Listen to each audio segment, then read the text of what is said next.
scripted.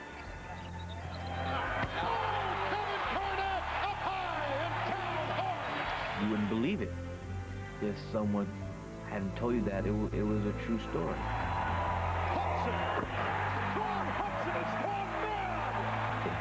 It happens. Therefore, I never leave a game now. That is a drama.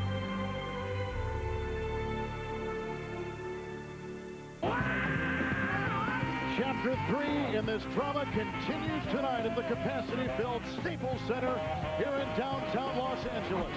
The series is tied, the Minnesota Timberwolves and the three-time defending NBA champion Los Angeles Lakers. It's the third game of our playoff triple-header tonight. Developing story for the Lakers, and for that, let's go to Craig Sager. Kobe Bryant is playing tonight with a strained right shoulder, an injury he suffered in the early part of Tuesday night's loss. He went in for one of his highlight dunks, but Rasho Nesterovic met the challenge. Kobe tried to dunk over him. Nesterovic picked up the foul. Kobe a strained right shoulder. He has not practiced since. Instead has received massage and stem treatment from a specialist with a renowned orthopedic clinic, Perlin and Job. Kobe told me moments ago he feels he does have some strength, but it's very sore, particularly if he tries to dunk or block a shot. Kevin? All right, Craig, thank you very much. With Danny Ainge and Hall of Fame coach John Thompson, this is Kevin Harlan. It's the Lakers and the Minnesota Timberwolves. And Danny, let's start with you. Adjustments tonight for Los Angeles. In the wake of a horrible Game 2 performance. Well, first of all, they've taken Elmer, Glue, Mark Madsen out of the starting lineup and inserted Robert Horry. And the simple reason is because they're trapping Shaq, trapping Kobe out on the perimeter. Robert Horry, you have to defend him. John, what do you see tonight for Minnesota? Can they continue with the intense play that they displayed on Tuesday night? Well, they have to make shots, Kevin, so that they can set up their pressure and keep the tempo up high. That was the key to last game. They shot the ball extremely well. And here's Kevin Garnett working on Robert Horry. And that's the way the Timberwolves began Tuesday night. The Lakers are out there with Rick Fox, Kobe Bryant, Derek Fisher with the ball right now, Shaquille O'Neal, and Robert Horry. That is the five tonight for Los Angeles to start the game. It's Fox picked up by Serbiak. And on top to Fisher with the shot clock at 9. Inside to Shaq, quickly drawing the double as he was the other night. Rebound by Kobe with a fresh 24, and he ties the game at 2. The Minnesota 5, Rasho Nesterovic, Hudson, Peeler, Serbiak, and Kevin Garnett. Hudson for 3, and a rebound by Fox. Well, see, that's the difference. They have to make these shots so that they can press, because if the Lakers are able to set their offense up deep, Shaq's going to get a lot of easy baskets. Inside claimed by Anthony Peeler. And he'll race the other way. He was more defensive-minded than offensive-minded on Tuesday night, but that time, Danny, he steamrolls Fox and picks up the charge. Peeler's first. I think Peeler's the key. I think he's got to try to get some baskets, and then they've got to do it in open court, because Peeler, they don't run any plays for him. Couldn't tell where Fox was if that was a legit charge, but good play by Peeler regardless of attacking the basket. Well, and I think it's very important what he did in terms of trying to push the ball, because even if they don't successfully get a basket, they want to keep the Lakers running. Oh, Kobe Bryant with a spectacular move inside. Well, you can see the air of confidence the Lakers have right now. They realize what happened last time, and they definitely want to start this game a lot better than they started the last one. And it doesn't seem like their pressure is doing anything. Maybe it's the Lakers' adjustment, having Rick Fox take the ball out of bounds against the pressure, or maybe it's just a lack of intensity. But whatever it is, their pressure is nowhere near the same magnitude. Garnett is coming off a 35-point, 20-rebound performance on Tuesday. A Serbiak foul as Fox was taking it the other way. That's the second on the Wolves and the first on Wally Serbiak. And that's the thing you have to be really careful about. Early fouls, getting key players into a lot of difficult foul situations early in the game. But what the T-Wolves have to do, though, is not just full court pressure. They have to put pressure on the ball at half court to stop it from going into shot. Our officials tonight, Ronnie Nunn, Billy Spooner, and Leroy Richardson. You see right here, I can't even comprehend this. That's a one-on-one move for Shaq on the post. He got 0 of those in game 2. Kobe Bryant gets a one-on-one at the post. They were trapping him at the hash mark. I don't understand why they're going to let those guys play one-on-one. Nesterovic ties the game at 4. Well, see, and what is extremely important that the T-Wolves did last time is they tried to defend the pass. Now they seem to be a little passive, and at least right now they're putting pressure on the ball a little bit more. That's Rick Fox, who gets his first basket tonight. And right here, the same in Minnesota. After those made baskets, they got the ball to Hudson, and he went flying up the court. But Derek Fisher putting a little more pressure of his own on Troy Hudson, slowing him down. Look at Garnett trying to cook something up inside. Fox gets the loose ball. But I like the fact that Garnett was heading towards the basket. He wasn't successful, but he's going towards the rim as opposed to fading. Bryant trying to scoop it up and picked up by Nesterovic, and here comes Hudson, who had a spectacular game 2. And he carves his way down the lane, but can't make an open shot, basically. He had room to shoot. He had a wide-open 15-foot shot. He's not a jump hook shooter. He's a jump shooter. Well, it's a little bit of the nerves. They look very similar to the way they looked in the first game. They've got to get loose and get to the point of being aggressive, particularly defensively. Fisher for 3. Doesn't look good. It doesn't look good to T-Wolves. It's 2 passes, and they're not pressuring the ball soon enough. Right, and you can see right there the double team. Troy Hudson came over to help, but he didn't come over and trap and smother Kobe.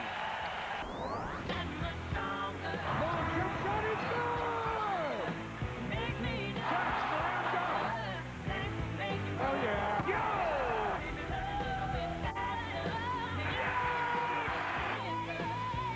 Deep 3 is in. Rejected him. What a game! Log on to SI.com for the latest NBA news, scores, and more from Sports Illustrated. The NBA playoffs on TNT, brought to you by Southwest Airlines. More than 2,700 nonstop daily flights to 59 destinations all across the country. Chrysler, cars to fall in love with. Verizon Wireless. Sign up for America's Choice Family Share Plan. Verizon Wireless. We never stop working for you. And MGD. Cold filter what you don't need. Keep what's good. Well, the changes in game 2 were all good for Minnesota. First of all, Wally Szczerbiak at the 3 position. Peeler back to the 2 guard. Gave him more speed and quickness to create their up-tempo game. 2 points. And then they went to the full-court defensive pressure. 94 feet, denying the point guards the ball, trying to force the forwards to bring it up as much as possible. Well, and one of the things that they did, which was very smart, is they didn't let the guards receive the ball. They put their defenders in front of the guards so that the Lakers guards could not catch it. Then they put the guy who was guarding the inbounder behind to act as a center fielder to guard against all long passes. What did this do? This caused the forwards to have to come up and handle the basketball, which was exactly what Flip Saunders wanted to see happen. After that timeout, neither team makes a substitution. The Timberwolves have started the game 2-6. Here's Hudson coming off a 37-point performance the other night. He has his first 2 points. And the Lakers come the other way. They have started the game 4 of 8 from the floor. And the defense we just described causes a guy like Fox to have to handle the ball, or causes Ori to come up and handle it. That's what Flip wants, but Fox looks like he's a lot more adapted at doing it. Nesterovic picks up his first foul. Well, I think that sometimes, Coach, the full court pressure threw them out of their rhythm. They weren't really expecting it, and so they never did adjust to it. Now Fox is getting in position quicker, and he's prepared to attack it. First time down, he comes down, hits a beautiful jump shot off of the attack, and the second time down, he hits Shaq back to the free throw line. I like how they're attacking the pressure of Minnesota. And it's not the element of surprise is going out of this a lot now, Kevin. When they did this in Minnesota, the Lakers weren't expecting it. Now they are. Shaq was 7 of 9 from the free throw line on Tuesday. 1 of 2 right there. Those are the first 2 free throws of our game here in Los Angeles. Hudson against Fisher. And sometimes with 20,000 people screaming and supporting, the defense is a little better and the ball handlers are a little nervous. Nesterovic, Danny, has hit 2 shots from the exact same place on that baseline, and here comes Los Angeles the other way. Fisher at the other end. And again, they attacked it. 3 times now they've attacked the pressure, and 3 times they've scored. And that's exactly what you have to do when somebody presses you. Make them pay for it by scoring. You'll chase them out of it real quick. And Robert Horry is an excellent passer, taking the ball out of bounds, much better than Madsen. Ball is knocked away inside, a Laker foul. It goes on Rick Fox for the first time. We see Horry right here. He's an excellent passer. He could be a quarterback. Just a beautiful, easy pass. All of a sudden, they got numbers 3-on-2 going down the court. Fisher jump stops, fundamentals 101. In that possession, too, Garnett was mixed up and didn't go back in the center field position. Kendall Gill is now checked in for Anthony Peeler for Minnesota. Szczerbiak trying to dance inside on Fox. And trying to find a retreating pass, nobody home. A Minnesota turnover, their second. Here comes Kobe Bryant. Triple team. A Garnett rebound. Kevin had a ton the other night, and that's his second this evening. And the Lakers aren't usually a fast-breaking team, but that time they took advantage of one man who was falling on the floor. They're a whole different team with Robert Horry out there on the court, though. When you have 5 people that you have to defend on the perimeter, another guy that can make a pass, make a play, dribble the ball, and he's a veteran that can think. That's a big difference. Of all these playoff teams, is Minnesota the team that relies the most on emotion to get them through, guys? Well, I think they're a very emotional team, and I think that they do. Kevin Garnett is a very emotional player, and he's the leader of the team. And I think a lot of times you take on the personality of your star player, even more so than your coach, when you have a player of the magnitude of Kevin Garnett. And emphasis because of the lack of emotions they had in the first game, Kevin. Everybody thought that they had fallen asleep, and now the emphasis has been placed on emotions. Hudson just picked up a foul. Kobe Bryant with a spectacular pass inside. Caught by Robert Horry, and the Lakers are on top by 6, their biggest lead tonight. And again, it's just harder to trap. You're going to go trap Kobe at the hash marks. It's a lot easier when you have Mark Manson there. Robert Horry makes them pay for the double teams. And the thing about traps is what you do after you trap. That's the same thing if you support. You support in return, you trap in return, you rotate. You've got to react after you try these strategies. They got Horry on Kevin Garnett, trying to work his way inside. Another Minnesota turnover, their 4th in the first quarter, as Kobe Bryant will take it into Gill. Robert Horry thinking about 3. Garnett out there to bite him on defense. And a Laker turnover, their second, with Hudson the other way. These were the plays on Tuesday where Minnesota thrived. Nice sneak by Gill as he tried to go up, and a foul call. Robert Horry picks up the foul. That is the first on him. And the second foul on Rick Fox, but very quickly he raised his hand. But right there, double team. Where is the weak side support? And you know, you see Nesterovic coming over there late. That is so hard to come over and give support when you're trying to wrestle with Shaq on the weak side block. Well, it's a team defense, just as you're saying. If you make the trap, you're automatically in a zone. Other guys have to rotate into areas to anticipate where the pass is going. The trappers aren't trying to steal the ball. The pass is supposed to be stolen by the other player. Kendall Gill at the free throw line as Hudson will take a breather. They bring in Rod Strickland for the first time. Gill with his second free throw. They have changed an earlier foul, taking one away from Nesterovic, putting it on Anthony Peeler, who was on the bench with 2 fouls for Minnesota. Here comes Fisher, and Shaq was the lead blocker. Nice block inside. Strickland to Gill, 3-on-2. Alley-oop for Serbiak, who did wonders just to catch the ball. And it's Garnett the other way. That was a great defensive play by Nesterovic right there. He was wrestling with Shaq, and he still got his left arm up to block the shot. And you can't throw an alley-oop pass to everybody. You know, Nesterovic, John now has 6 points in 7 minutes at the center position. Are you saying Wally's not one of those guys? He's not one of those guys. But Kevin's absolutely right. He did everything he could to try to catch it. He would have been better off just throwing him a straight pass. Kobe Bryant. Now you can see this is the game plan that they started out again. Flip Saunders wanted them to trap early in the game. They just didn't. Because you can see right now they are trapping Shaq and Kobe. This right there by the Lakers. Look at this. Through Shaq. Shoves Shaq off. Does a good job avoiding the contact with the long arms. Excellent play by Nesterovic. Kevin George has just checked in the game. As you can see, Nesterovic putting it in, the 6 points for him. Nesterovic the other night had just 2 points in 23 minutes, but he's already got 6 points tonight. And that was a good play there too, Coach. I mean, that's not just a natural thing. He did a good job of getting to the open spot. A lot of guys just stand there frozen when someone drives to him. And he recovered. In both instances, he moved. And that's the thing. If you make a trap or you support, your second and third reactions are just as important as the initial one.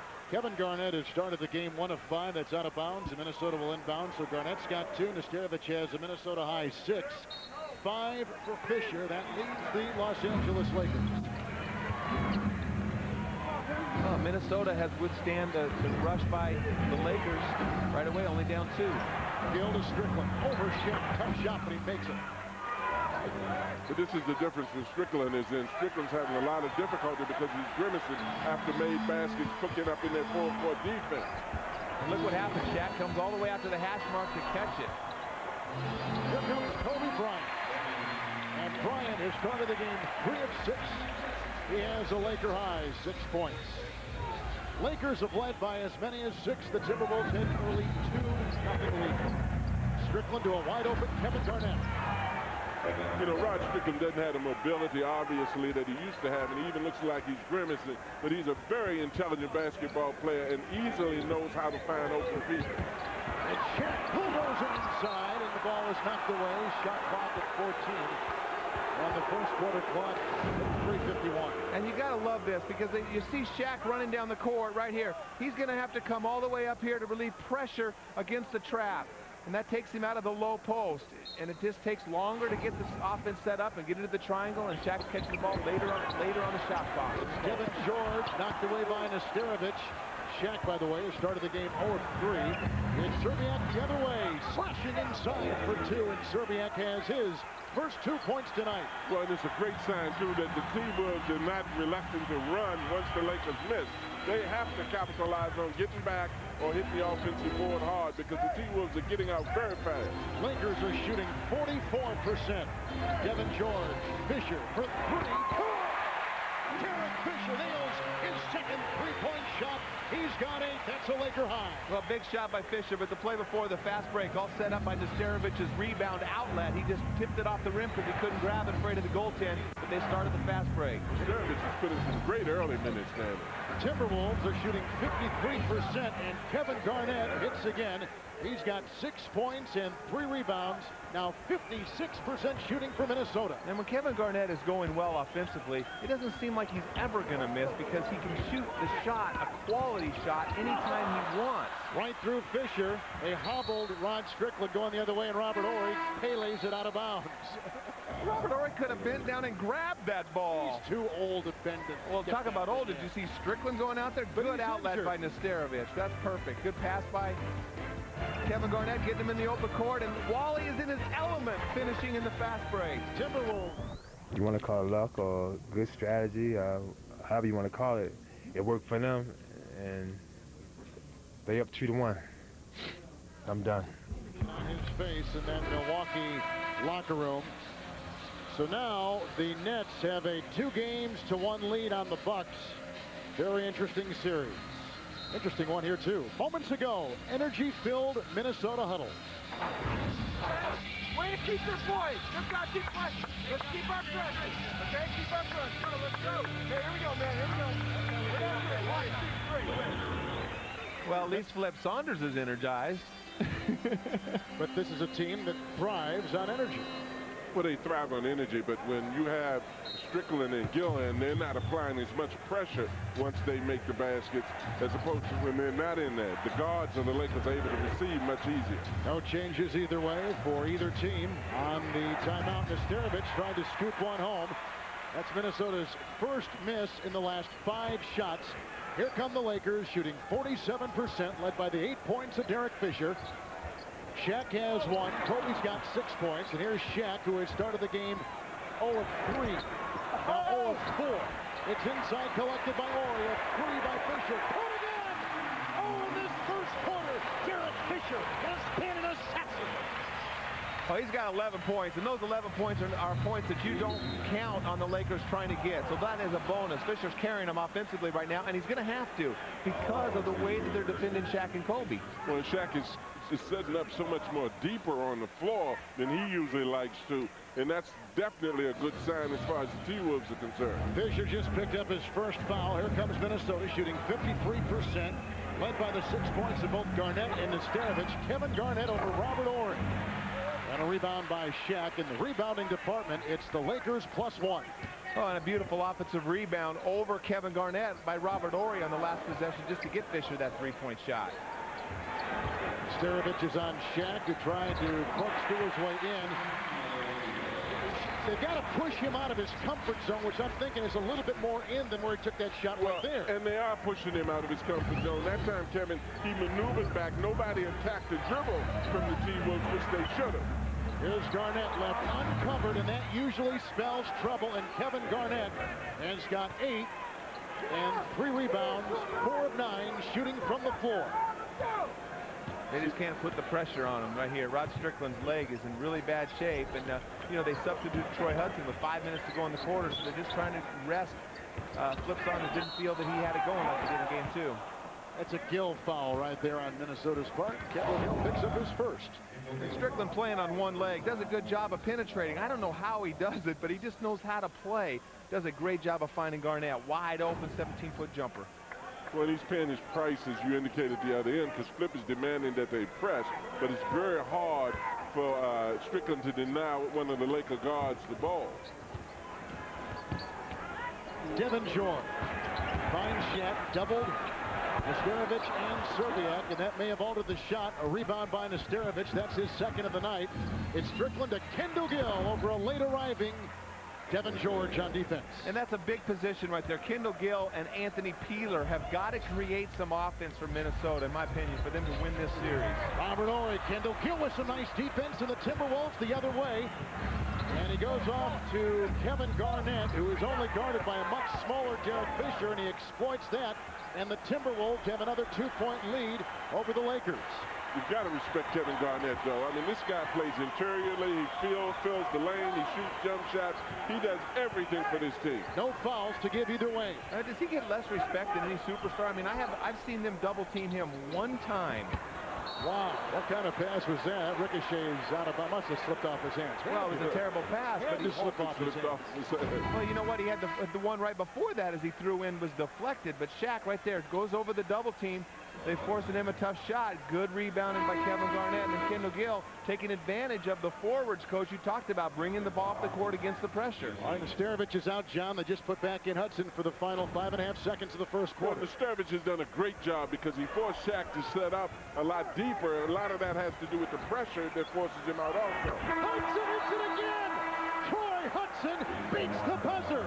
He did the same thing in game 2, and Minnesota closes the first quarter with a 9-0 run and have their biggest lead tonight, 29-24. I love what Flip Saunders did right there. He put in his shooter at the end of the quarter with 5 seconds. A lot of coaches let those guys just sit and rest and take that last possession. Shaw, Mark Madsen, Devin George. That's a Shaw 3, and he hits that Kobe Bryant. And Gennaro Pargo is a rookie for the Lakers. And Minnesota starts with Garnett, Strickland, Gill, Mark Jackson in the game for the first time, and he's given great minutes the first 2 games. And Wally Serbiak as Gennaro Pargo picks up a foul for Los Angeles. That's the first on him. That big shot by Brian Shaw right there. But what I like what Mark Madsen does, he's not a scorer, and he knows that he's not going to earn a lot of respect. So what did he do? He went and set a ball screen and freed up the shooter because they don't honor Madsen very much, and he's got a big guy guarding him. And with this unit they have in now, you see pressure from the Lakers defensively. Much younger, much more agile group of guys. Rod Strickland buries one from outside. Minnesota has hit their last 5. They're shooting 61% for the game. Again, they employ the full court man-to-man. Anthony Peeler is back in the game for Minnesota. You got to give Rod Strickland a whole lot of credit. He's just such a smart player there. They're just using Kevin Garnett as a screener. They don't want to leave or double off of Kevin, so he just keeps working his way back and forth, gets the open shot. And a shot by George won't go. A three-pointer is missed. Lakers are shooting 48% from the floor. Lakers have led by 6. Minnesota has led by as many as 5. Garnett leads Minnesota with 10. He's got it now as he jousts inside with Devin George and nails his 12th point tonight. Well, Strickland is a defensive liability because of his legs, but he certainly is an asset on offense because of his intelligence and ability to deliver the ball. Derek Fisher leads the Lakers with 11 as the Timberwolves enjoy their biggest lead tonight. Well, you're right, Coach, and they're running it with Kevin Garnett, and they have Devin George out there defending Garnett, and Pargo, who's quick, but he's not near as smart as we see right there. Bad mistake by the rookie. It's 2-on-1. Strickland going to Gill on the other side. Couple veterans playing a 2-man game. Madsen with the rebound, and the rebounding is now even at 10. Shaw whittles his way inside. Minnesota's got it again. A 13-3 Timberwolves run. Going from the late stages of the first quarter here to the second. Double team Garnett. Well, there's a double team simply because Pargo was on him. I don't think they double team Kevin most of the time, but right there they had a serious mismatch. Strickland knifes his way inside and draws the foul. Strickland has his first of the game. Well, we see Garnett. He has such a size advantage in here. Strickland does a good job of getting in the ball, but he knows he can just shoot over. He can just free him up. Pargo comes over. Terrible angle on the double team, but beautiful touch and patience by Kevin Garnett. Hudson back in. You don't see as much pressure on the passes right now, and T-Wolves have to be very careful. You can't just let the Lakers run their offense comfortably. Kendall Gill picks up his second foul for Minnesota, trying to put the clutches on Kobe Bryant. This series is tied at 1 apiece. The Lakers won game 1 by 19, and Minnesota clubbed Los Angeles Tuesday, 119-91. Even though they're early burst by the Lakers, they still don't seem to be in gear offensively. Kevin Garnett playing tennis inside, swats it away. Oh, he got up so high. That's the kind of look the fans have on their face. Disbelief. What a rejection. A good pass by Kobe right here, but Madsen coming over there. Good block. At first, you might have thought it was a goaltend. It was close. Very close, but great play by Kevin Garnett regardless. Gary Trent comes in for Garnett, who takes the bench with 12 points, 4 rebounds, and a terrific block shot missed by Kobe. Madsen, what do you call him, Danny? Elmer's glue. A lot of it because of his white skin, but also because he hustles. He just sticks on you. It's Kobe Bryant, caught by Madsen, and a foul on Minnesota defensively inside. He is Elmer's That's Anthony Peeler's third personal foul, and Serbiak will quickly check back in for the Timberwolves as you take a look at what Minnesota started the game with and has been riding ever since.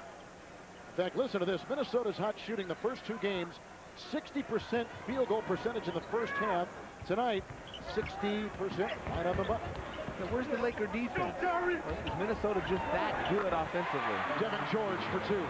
Well, see, and the thing that happens is as long as Minnesota's in a position where they're even or tied, their confidence is going to multiply, particularly here. The Lakers definitely are not playing quite yet with that swagger.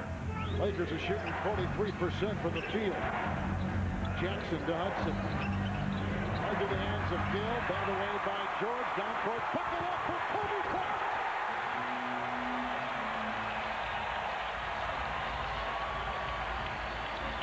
I'll tell you, the crowd in LA here is about 1/10 of the decibel level of Minnesota. Shaw, George, Shaw for 2. He's nailed one, he can't get it a second time. And it's inhaled inside by Mark Jackson. Full court pressure by the Lakers, guys. Well, that's important because he's such a scorer. And even on a missed basket, and that's a dangerous thing to do. On a rebound, the Lakers still picked up full. So it shows that they're not afraid of the T-Wolves attacking them the way they did in the second game. Well, that's the best way to slow down the attack is by picking them up full court. Make the guard go back to the ball. But it's dangerous on missed baskets and stolen balls.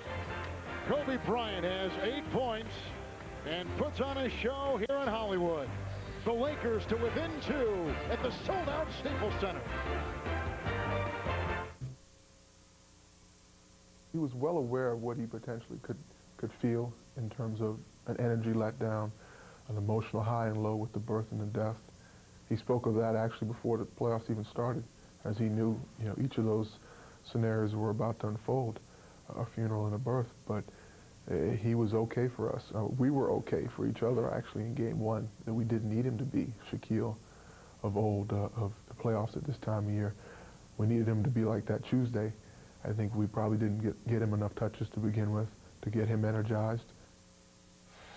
Well, tonight, Shaq has not been the Shaq we've come to know. 1 of 6 shooting from the floor to start the game. And he still looks like he's a little bit emotionally occupied with something else, and that's understandable. His grandfather died, you give birth to his kid. Those are 2 different ends of the spectrums of emotions, but I'm certain he'll get locked in, and it's understandable. Shaq back in the game. Minnesota with 2 to shoot, and that's Gary Trent missing right there. Rebound is ripped off the glass by George. Here come the Lakers. They're shooting 43%. Minnesota shooting 58% from the floor. They're not even guarding Madsen, and that's a detriment when Shaq is in the game because his man is just sitting in front of Shaq's stomach. Shaq diving inside the lane. Shaq has 5. Fisher leads the Lakers with 11. Minnesota's gotten 12 from Kevin Garnett. That is a game high for Kevin. What a great defensive rebound at the other end by Devin George. Mark Jackson was in perfect position. George just jumped over him, pulled it down. I can't understand the T-Wolves, though, Danny, letting Shaq dribble on offense. Mark Jackson with a good pass from Troy Hudson. We go the other way, and here comes Devin George. Each team tonight has led by as many as 6. as Pargo finds the double team check. And I know it's not in the game plan, Coach, to not double Shaq. I think they were just confused as they were in rotation, and that time they doubled Shaq, and again, the confusion because nobody picked up Madsen cutting to the basket. Brian Shaw just picked up a foul. But I like they got the ball to Shaq early. Now the defense isn't set completely, and there's some confusion. Beautiful, and this time there's all sorts of confusion on the cutters. Nobody there to double team Shaq. Nobody knows whose responsibility it is to get down there. Mark Madsen made him pay for that double team by cutting. See, that's a good sign as opposed to just standing out on the floor. Hudson wheeling inside, off balance, and the foul is on Pargo, who had to guard him. That's the second on Pargo. Both Kobe and Kevin Garnett are on their respective benches, taking a breather. With Hudson at the free throw line, the schedule tomorrow night, ESPN, Detroit, Orlando, Dallas, Portland. NBA TV tomorrow night, San Antonio against the Phoenix Suns at the America West Arena. Fisher will check back in now for LA. Here comes Kevin Garnett. Log on to specialNBA.com playoff sections throughout the postseason. History, news, features, series breakouts. It's only on NBA.com or on AOL keyword NBA.com. You know, Hudson gets his first 2 free throws, 16 free throws. Phil Jackson was harping on that. He was harping the officials were giving him some free throws from previews, but also they cannot put Hudson on the line. Only 4 free throws for the Timberwolves up to this point. That fits right into Phil's game plan adjustment. Triple team. Shaq just toys with him inside. Well, it's foolish because Hudson came over to trap him rather than attack that dribble. He's not going to trap Shaq. Shaq is too big and too far over it. We're tied at 37. Hudson dancing around a Garnett screen. Mark Madsen does a great job of helping the guard on the screen. He's one of the few big guys on the Laker team that doesn't have that poor point guard. This is what they want to do. Get the ball down to Shaq, and maybe the defense is confused and will leave someone open for an easy shot. Shaq with the hook, Jackson with the rebound. Plus, Danny, they're getting that longer pass, trying to foil the full-court man. Well, trying to catch Shaq, you have to move right. Trying to catch Shaq isolated down there alone. But that's where Shaq's got to go quick when he does catch that ball. Serbiak buries the 3. The Timberwolves 2 of 3 above the arc. Lakers are 4 of 6. Derek Fisher has hit 3 3-point shots. Taking a 3 there. He got Hudson on his heels. George for 3. Right through the Lakers' hands.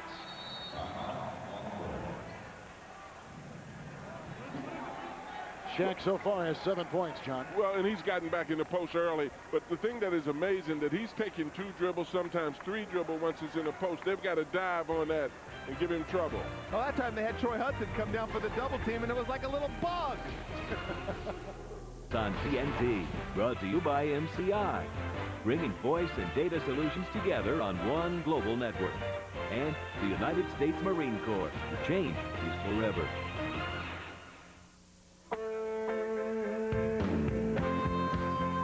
It felt great because, you know, coming up as a kid, you know, the Lakers was like my #1 team. You know, I used to watch Magic and Kareem and all those guys, and just to play, you know, at this level against a team like the Lakers and play as well as I did and have the team play as well as we did, it just felt real good. You know, it felt like a dream come true just to be out there, just getting to perform in front of, you know, our home fans. And, you know, it was a lot of adrenaline rush and the fans were into it, and it just felt great. It seemed like somebody out of a dream.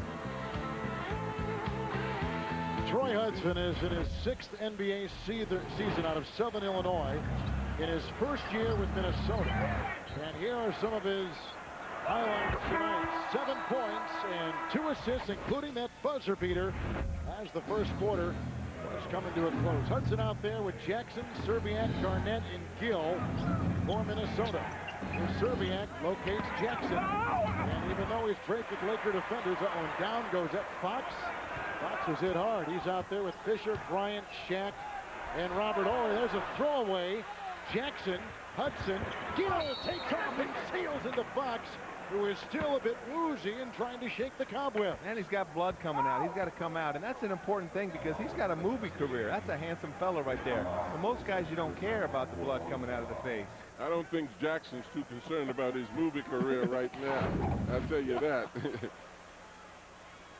Well, good job right there. Just gets hit right there on the offhand. Accident right in the face.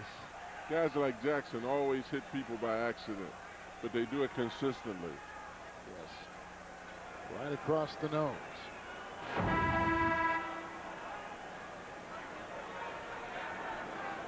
So they wipe the blood off the floor. As you take a look at Lennox Lewis, who is in attendance tonight. He's bloodied a few noses before. I think he understands. The only difference is he doesn't have a cut man for Fox over there. Fox just picked up his second foul and the bloody nose, and he will take a seat on the bench as they continue. I guess there's blood drippings all over the floor, so they're going to really, you can see him right there. You're going to wipe all that off. There you go, Lonnie, right there. Craig Sager, what do you have?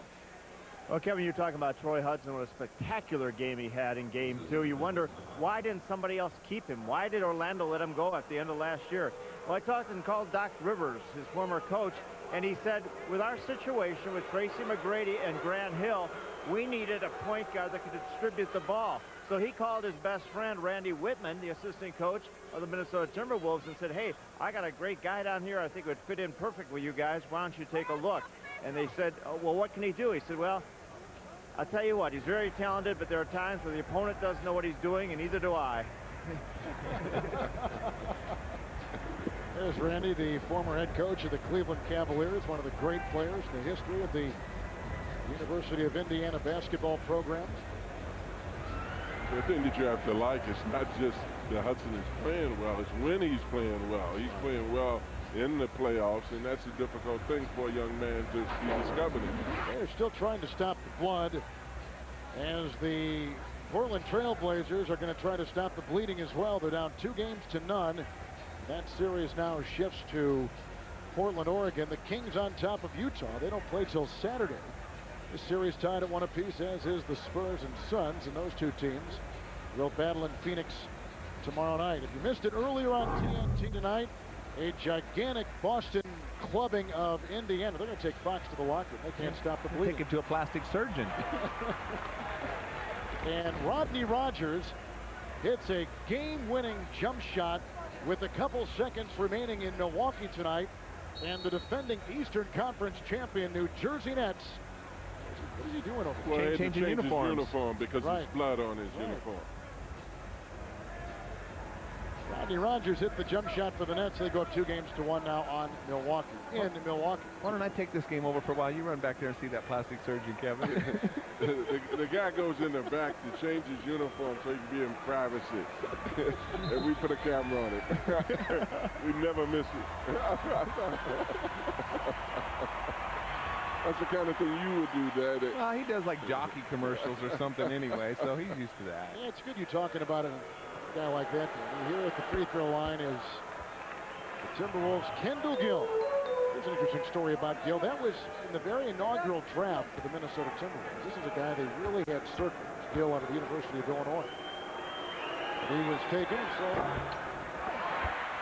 they went another direction. Gill was the guy that they coveted and they couldn't get. He's already taken in the draft. Finally, he is the Minnesota Timberwolves. Here comes Shaq, approaching 5 minutes to play in the first half. Fisher for 2. And vacuumed in by Devin George. Timberwolves like it when Shaq's out on that high post, though. Devin George has 5 rebounds tonight. There's Kobe Bryant, 4 of 9, 8 points. And launching at 2. And nails it. And brings the Lakers to within 2. Not a lot of electricity in this building or emotion on the Lakers side. You know, Minnesota, when they had this kind of game, this is a critical part of the game, too. This is where Minnesota opened it up in game 2. Rejected by Shaquille O'Neal. And here comes Fisher. Shaq has 2 block shots so far. It's Ori into Shaq, guarded by Nesterovic. Rebound tapped by Garnett, loose and taken in by Kobe Bryant. Well, I love how Ori and George are going to the glass and making them pay for the double teams. Kobe missing, rebound by Nesterovic, who has 6 points and 4 rebounds. Minnesota is -4 in rebounding so far. There's a foul on Kendall Gill as Robert Ori was trying to do the work on the side. That was on Garnett. Oh, Kevin Garnett, you're exactly right. Robert Ori did a good job of flopping again, but good job right here. Shaq coming from the weak side. Got a little dark up there for Mr. Hudson. Well, Mr. Hudson should have looked to penetrate and pass it for somebody. He did his job by pulling Shaq, but he should have looked for one of his teammates. Lakers have hit 4 3-point shots. Minnesota has hit 2. Lakers out there, Shaq, Church, Kobe, Fisher, And Robert Ory tried to sneak one inside, and Shaq was just not Shaq. He coughs it away. Turnover number 8 for Los Angeles, and Minnesota has 8 turnovers as well. The big fella, you said it, Kevin, the big fella just doesn't seem to have gained his rhythm right now. That was a horrible pass, though. That ball bounced off one of the other player's foot. It was below his knee. You can't throw that to a 7-footer. Serbiak crashes to the floor. Devin George picks up the foul. Well, Wally and Devin have been going at it. They've been going back and forth. And Wally is one of those kind of guys that can get under your skin a little bit, and Devin is reacting to it.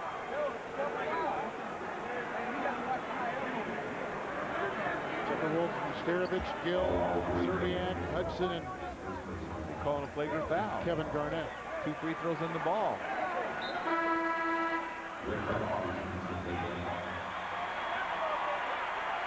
Devin, when he was in the corner at the time of the possession before, Wally was up on him and bodying him, and Devin was pushing off, and he was getting caught up in the frustration that Wally was creating. George picks up his first foul. Well, particularly the game is getting a little more physical now. The players have got to be cognizant of that because the officials will make that adjustment to make certain it doesn't get too physical. Fox is a guy with a lot of guts and a physical player himself. Going out of the game with a bloody nose, you can expect him to become a lot more physical. Watch the officials call the game closer now. Free throw shooting tonight. Minnesota 6 of 7, and the Lakers 1 of 2. Taking a look at Serbiak. He's got 7. Kevin Garnett has a game-high 12. 11 points by Fisher, leading Los Angeles. Full court Minnesota man-to-man. Here comes Fox. To Fisher. Good screen by Ory that allows Fisher to slip inside. Kevin Garnett gets his 5th rebound. And another good job by Nesterovic. Nesterovic's length that time caused that miss and also kept the ball alive to get the rebound. Nice ball rotation to Kendall Gill, and Shaquille O'Neal with rebound number 6 with his 7 points. One thing I wish that Shaquille would learn to do, of course, it would be if the rest of the league does not wish for it to happen, but what he should do is learn to outlet the ball. It would make the job easier for him if he would get those rebounds and outlet them. Well, he's not a dummy. He wants to be in the offensive outlet. Of course he does. Get a chance. Exactly. Here comes Hudson. Garnett over Ory. And Kevin Garnett with the game-high 14 points in 18 minutes. That's his first basket in a long time, though. They've done a great play by Fisher. Nice pass, and Fox cutting off the wing, picks it up and gets to himself. I tell you, the way the Timberwolves are hanging around in here, the atmosphere hasn't created that excitement yet. Exactly. This pace and the atmosphere is to the likings of the T-Wolves right now. Hudson for 3. Right between the eyes for Troy Hudson. Coming off a career-high 37-point performance on Tuesday. He's laced 10 in tonight here in Los Angeles. Full-court pressure is still there by the T-Wolves. They want the Lakers to bring the ball down real slowly and want Shaq to come out a little bit. Timberwolves have their biggest lead of 7. Lakers have led by as many as 6. Minnesota's on an 11-4 run, and Kobe was defending well. Gets it back inside, and a rebound by Garnett. Did he lose it? He did, out of bounds. Kobe just literally pushed Gill out of the way. Rasho Nesterovic, much more of a factor tonight. He does a good job. He's fighting there with Shaq. Does a good job of keeping Shaq off the glass and allowing Garnett to come over and clean him up.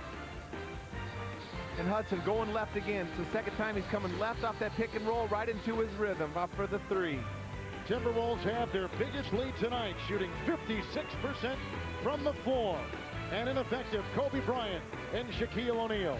You're watching the playoffs on TNT.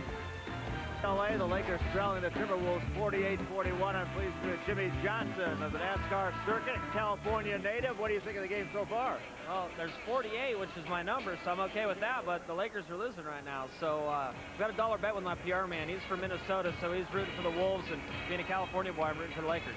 A great rookie season for you, up at the point standings throughout the whole year, up there again this year. What do you expect out of the Lowe's team?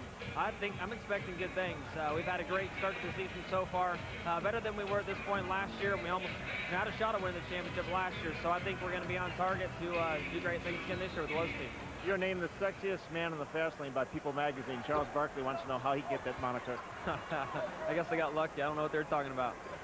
Our coverage of NASCAR starts July 4th weekend. Back to you, Kevin. All right, Craig, the Lakers have missed 8 of their last 10 shots. Under 2 minutes to play in this first half. Hudson trying to launch a 3.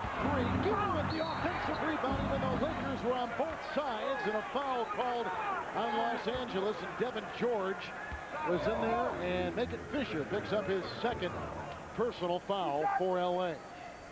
Timberwolves with their biggest lead of 7 points. You can see the defensive stop rate Tuesday night and tonight as Gill hits his first free throw, and the Wolves lead by 8. That's good defense. I mean, they're doing an excellent job. But where is the Laker defense, Coach? I mean, this is a team with 3 championships. People talk about their offense. The defense is nowhere near what it was in their 3 championship runs. Well, and they seem to be in a funk, particularly playing in their own place and the crowd getting involved in it. I mean, right now they've got to get out of this funk and become far more aggressive offensively to get this crowd in this thing. Gill with a couple free throws, and here comes Los Angeles, and Fisher picked up by Hudson. Here's Fox into Shaq, and out it goes. And it was not goaltending by Nesterovic, but an offensive rebound by Ori. Again into Shaq. He's going to start getting mad here in just a second. Doubled. Straight with Timberwolves defenders, and he throws down a jackhammer. He's got 9. That's the scary Shaq. And right now, Minnesota is not intimidated by this Laker team at all. And it's going to take Shaq to do plays like that before Nesterovic starts getting scared. Count the 2 on the goaltend on Shaq. Hudson's got 12. Right there, he misses an easy shot right there. They keep it alive. Robert Horry again keeps it alive. But right here comes a double team. Kevin, that's a terrible trap by Garnett. Of course, he's so skinny, he wasn't even there. He turned sideways and he didn't recognize him. When Shaq makes those dunks, the crowd gets involved in it, and that's very important to get Kobe and get everybody involved. Kobe's got 10. He's in a straight jacket down there. Out to Fisher for 3. Fisher began the game 3 of 3 from 3-point territory. Good outlet by Garnett. 50 seconds to play in the first half. Minnesota's got a 9-point lead, their biggest tonight. Screen by Garnett. Hudson slashing inside. And a rebound by Shaq. There's an outlet pass. Out to Fisher, across the lane and up the Fox.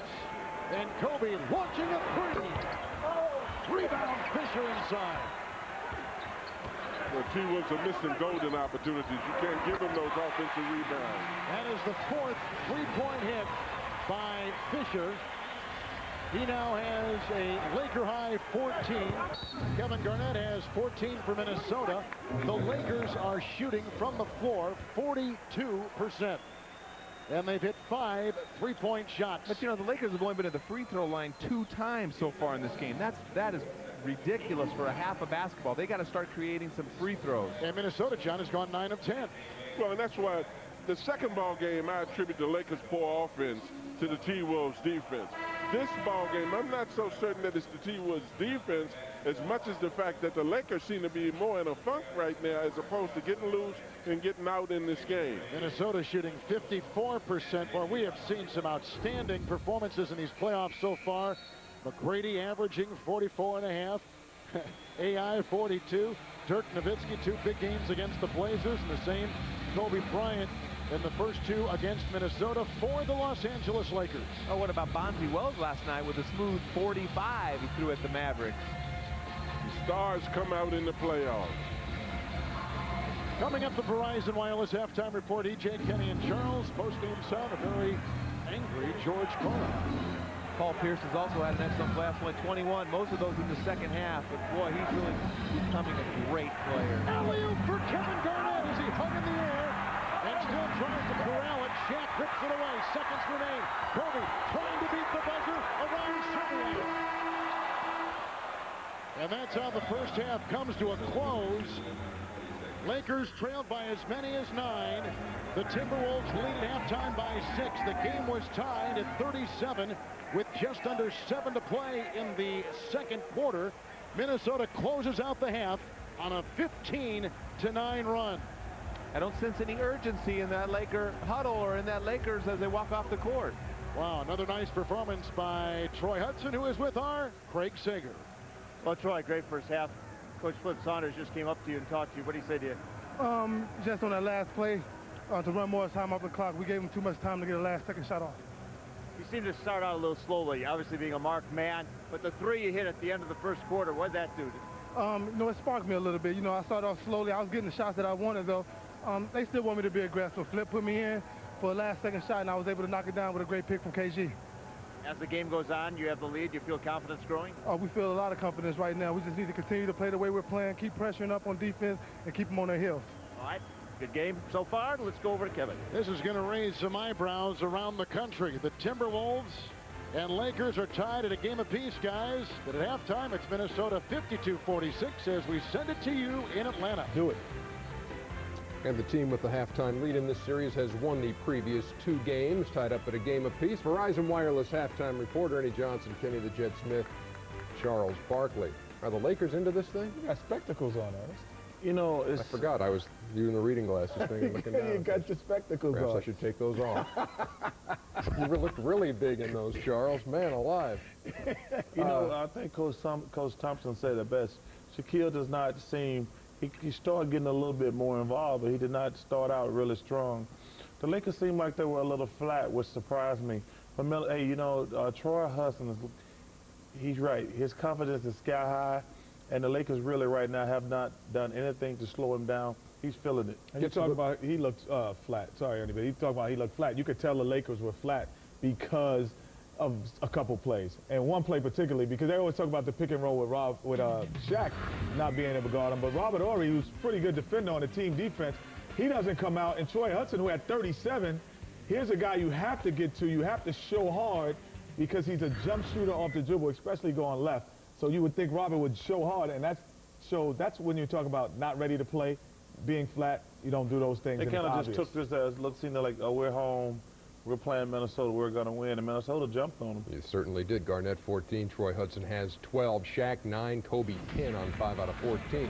Earlier tonight, great finish to the Bucks and Nets in Milwaukee. Tony Kukoc, take a look at this. This is called traveling in all 50 states. I don't know. He had that left foot plant. Yeah, okay. I don't know. Well, that was actually the 3rd time he traveled, actually. Ties the game. Rodney Rogers draws the foul with 5 seconds left and goes to the line to break the tie for New Jersey. Missed the first one. A little tight sphincter there. Missed the second one. And always the free throw shooter is the most dangerous person. That's why they say box out the shooter. Up by 2, one more chance for Milwaukee. The glove misfires, and the New Jersey Nets, after losing the home court advantage in the first 2 games, go to Milwaukee, take it back, 103-100. After that game, George Karl was hot. Well, I don't know if you saw the play or not. It's sickening to see how we lost the game because it was a foul. Kenyon Martin just manhandles and throws. It's a foul. The foul, and here's a comparison. Rodney Rogers gets fouled on a touch foul, and then there's a wrestling foul. I mean, it's incredible. To lose a playoff game on a referee call like that is a disgrace. It's what they've said all along. This is going to be this year. We're not going to let you wrestle on the free throw line. We're not going to let you push on the free throw line. And we lose a playoff game because Kenyon Martin can get away with murder on pushing Mace underneath the damn basket. It's embarrassing to see the referee how we've worked our ass off to come back and to lose a game on a foul like that. And then they give Rodney Rogers a touch foul to get him on the line. I mean that's incredible. The discrepancy of those last 2 calls is disgraceful. Charles, your reaction is.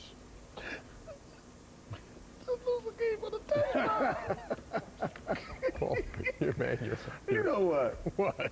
First of all, Tony Kukoc traveled 3 times. They didn't call it.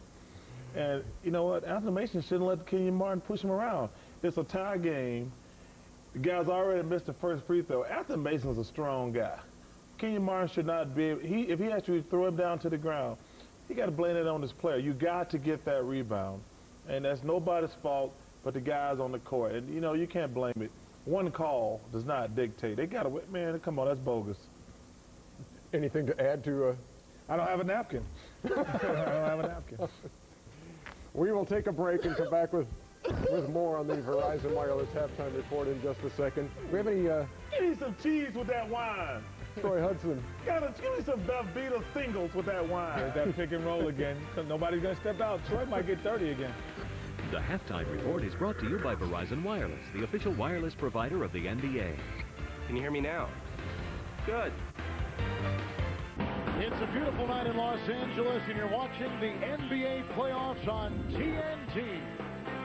That's score is going to surprise some people. 52-46, the Minnesota Timberwolves on top. Between Shaq and Kobe, 17 missed field goals.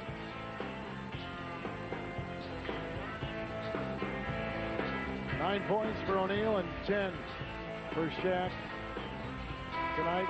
Well, guys, what do you think? Thank goodness for Derek Fisher. That's what I think. 14 points. He's saving him. Kobe is forcing shots, 3 turnovers. I don't like the way he's playing. I expect Kobe and Shaq to come out and play a lot more aggressive.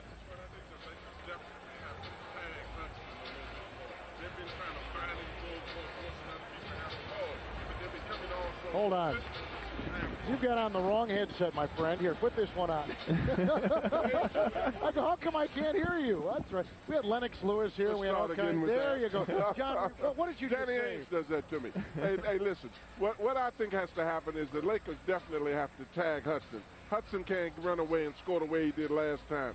They definitely are putting somebody on him, but they have to become a lot more physical with him in the half-court sets. You can't let Hudson go free here. And I think that key stat is only 2 free throw attempts in the first half by the Lakers. That shows you their lack of aggression, and you got to give the Minnesota defense a lot of credit. Let's go to Craig Sager.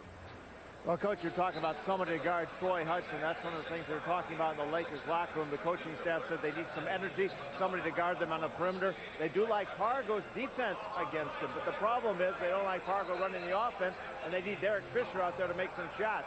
So Fisher will probably get the start, but he may get a quick rest on the bench. Meanwhile, they're not at all happy with the offense. They say all those missed shots by Kobe and Shaq is because they're not moving the ball, they're not spacing the ball very well, they're taking bad shots, and they're forcing it. Kevin? All right, Craig, thank you.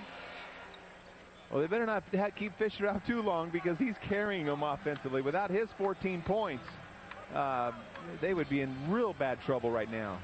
Well, see, and I think that the Timberwolves regained a lot of confidence in that second game. The Lakers have to take that away from them here now. The Lakers are still playing a little too passive and look like they're in somewhat of a funk. They've got to get this crowd involved, and they've got to get going. You know, Derek Fisher is nowhere near the defensive player he was before he had the surgeries on his feet and his quickness on the perimeter. But also, a lot of times when he's out there playing with the starting lineup, he is on an island defending those guys on pick and roll. We saw Mark Madsen and how effective he was at helping the point guards. So we begin the second half. Here comes Fox working on Serbiak. Off of Hudson, corralled by Wally. Timberwolves out there with Peeler, Serbiak, Nesterovic, Hudson, and Kevin Garnett. And Garnett in that first half at 14. Nice fake on Robert Horry, and Kevin's got a game-high 16 points. It's like he doesn't even feel anybody. He's so much taller and longer than the guys he plays against. He just knows he can get a shot anytime. But I expect Serbiak to come in a lot more aggressive in the second half on the 2 shot attempts. And like I said last game, he is thirsty to score. It's Kobe Bryant with the miss. Fox, Horry, Shaq, Kobe, and Fisher out there for Los Angeles. Ahead it goes to Kevin Garnett. Poked away, picked up by Peeler, covered. Garnett, uncontested inside. Well, the Lakers are turning around looking at the officials. There's no need in looking at the officials right now. They're inactive. The T-Wolves are beating them to loose balls, and they're just playing out, hustling them right now. We said it right before the end of the half. I see no urgency. I think that they don't realize they're in. There's a free safety steal by Wally Serbiak against the zone. I mean, I don't see anybody with any passion or urgency. Minnesota's got their biggest lead tonight of 12. And they have started this third quarter with a 6-0 run. Fox diving inside. Peeler's got it. Nice defense by Minnesota, and Hudson the other way. Laker fans are getting a little restless in here right now, too. They don't want the fans to turn against them. They want them to turn against the T-Wolves. Rebound by Shaq. He's got 9 rebounds and 9 points. And the other way, Fox off to Robert Horry. See, this is the way the Lakers played during the regular season. That push-button motivational mentality. You hadn't seen this so far in the playoffs. That'll work. Shaq gets 2 and a foul. And they call it inside on the Timberwolves. And this is what the coach was showing us in the open right there. We got the center fielder, Wally Serbiak. He's moving from side to side wherever he needs to help. He's guarding the ball taken out of bounds right there. Fox does not even recognize the free safety. You got to bench the quarterback. Interception. Shaquille O'Neal. Lane violation. Yep, it was. Ron Nesterovich, who picked up the foul, and so Shaq again with another free throw. I think when Shaq and Anthony Mason and those guys that shoot, they have that little delay, kind of like Charles's golf swing. You know, they have that delay as they get ready to shoot it. They need to not call that lane violation. Rebound by Kevin Garnett. 8 rebounds, 18 points for KG. Hudson, he's got 12. This series is tied at 1 apiece, but the Timberwolves are making a move, as is Kevin Garnett, who's gone 2 of 2 to start the second half. 20 points for KG. I thought Fisher would attack his dribble that time. He didn't attack his dribble, nor did he stay out on his own man. Bryant down the lane, spoon feeds O'Neal. That was a beautiful play. Kobe pulled the defense and got Shaq an easy basket. I've got to think that Kobe's shoulders bothered him a little bit, though, in this game, because he usually can get this team charged up with some of his acrobatic moves, and he's not doing that. Well, yeah, and the shooting percentage. I mean, he still continues to take bad shots if his shoulder is hurting. Wow! Kevin Garnett has gone 11 of 17 with 22, and he has hit everything he has thrown up to begin this second half. 12-point lead again. Lakers have led by as many as 6. Frustration, Kevin. Frustration is settling in with the Lakers. And it's been very effective, Coach. Like you said, they're allowing them to, forcing Robert Horry to bring the ball up the court. But Kevin Garnett has been a one-man wrecking crew inside and out, with one dazzling move after another, exploiting the defense of Robert Horry and the entire Los Angeles Lakers. It's Minnesota in a surprising 12-point lead in L.A. The NBA playoffs on TNT. Brought to you by Hyundai. When your car comes with America's best warranty, you win. And Jordan. What do you love?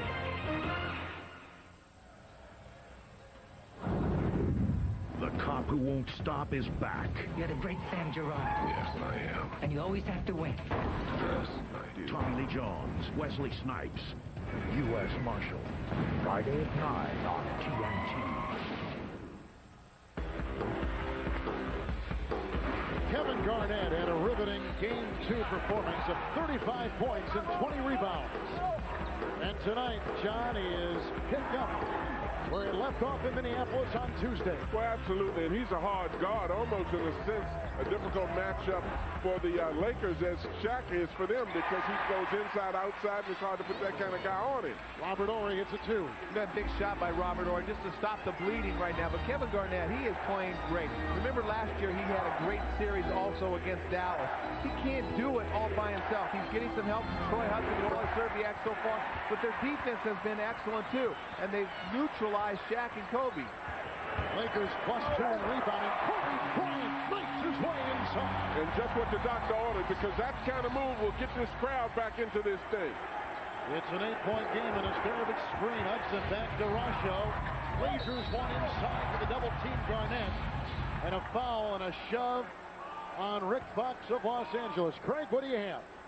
Well, Kobe Bryant's right strained shoulder was very painful at halftime. The medical staff asked him if he wanted any painkillers or treatment. He declined, said he wanted to go out there. The strength was there, but the concern was, will he have the strength come fourth quarter when he gets his 20th field goal attempt? Right now, he's 5 for 15.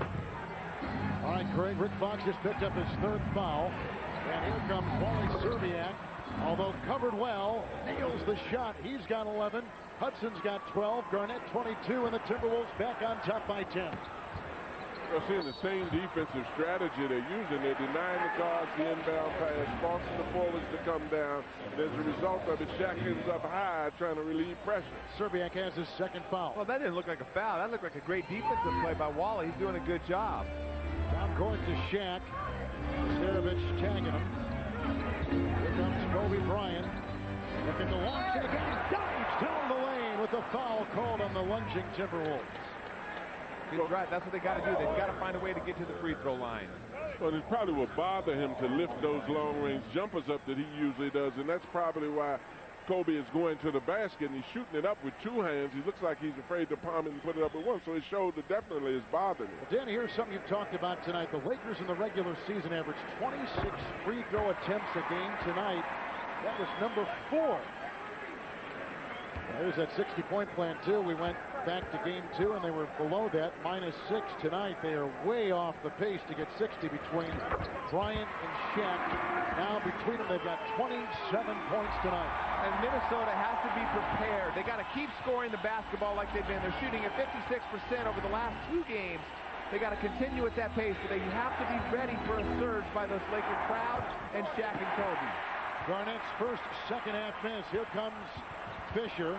It's an 8-point Laker deficit as they come the other way. They go inside, and a Minnesota foul. They're trying to force the ball into Shaq right there. You can see they had 2 guys on him, but Shaq is he's forcing the issue right now. Second half, he's not in foul trouble. He's just going to push Nesterovic out of the way. But see, Garnett is right there, too. That's a forced pass. But look at Kevin blink his eyes, close them. I don't want to touch him. Nesterovic has 3 fouls. Are you saying you don't defend Shaq, you protect yourself from getting hit by Shaq? Here's Fox.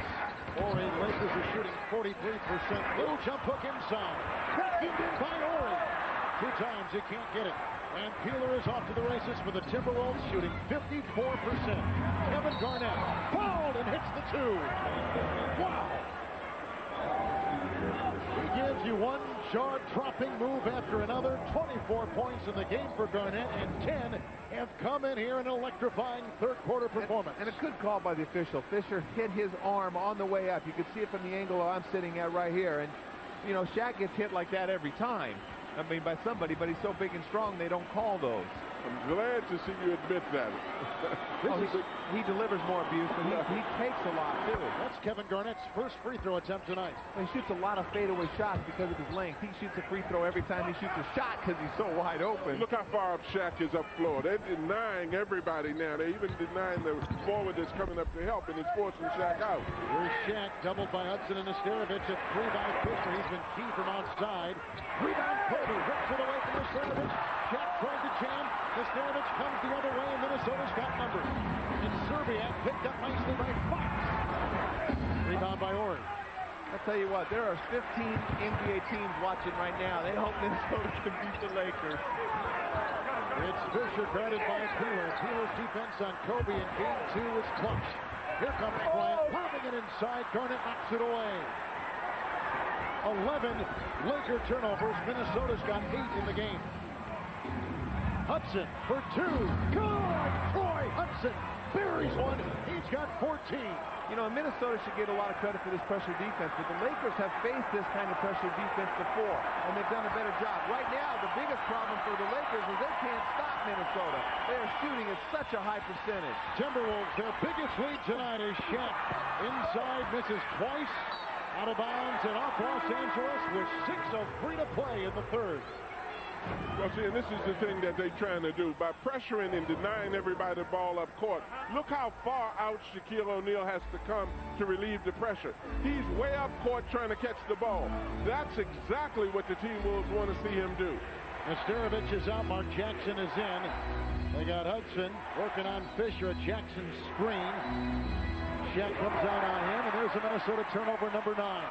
It'll be interesting to see how Kevin Garnett handles the fourth quarter, too, because Kevin has a frail body. He has a tendency to get tired because he carries too much offensive responsibility. Shaq with the miss, Fisher with the steal, and Ori's outside. Moving side, Fisher for 2. And Fisher's strong. I think he delivered a blow on that, too. Not only did he make the basket go to the free throw line, but he got Troy Hudson right across the face. You don't want to be messing with the linebacker right there. He's going right in hard, goes up hard with his offhand and hits Troy Hudson. I always hated that when you get called for a foul and you got the worst of it. Well, you were so soft when you played. I could see why you did that. Fisher at the line. Lakers again. A perplexing only 3 of 5 from the stripe. Timberwolves 10 of 11. And here's Fisher with his first free throw tonight. So he started out 4 for 4, and Obviously, he's been one of the motivating factors behind trying to keep the Lakers somewhere into this thing. Hudson with quick offense at the other end. Serbiak had it ripped away by Robert Horry. The Lakers are playing with some urgency now. I mean, they haven't had the production, but they are fighting for loose balls. They're just not making shots. Kevin Garnett gets his 9th rebound on the Fox miss. Approaching 5 to play. Garnett, Peeler, Hudson, Jackson, and Serbiak for Minnesota. It's Horry, Shaq, Kobe, Fox, and Fisher for the Los Angeles Lakers. 4:50 to play in the third. Horry guarding Kevin Garnett. Rebound by Shaq. He's got 13 rebounds and 13 points. Lakers need to contemplate sending somebody at Garnett. He's getting too much time and too good of a shooter to let have that much time. Kobe sneaking inside, missing again. And a great move by Kobe, just wasn't able to finish it. Kobe is 6 of 18 shooting tonight. You got to believe that that shoulder is hurting him. That's a quality shot that he normally makes. And all of his shots have been limited to penetration shots now. He's afraid to use the motion of shooting the deep jump shot right now. With the series tied at 1 win apiece, it's the critical Game 3. And the world champions are on the ropes with 4.5 in the third. McGrady sees his baseline. Beautiful wraparound. Powerful move.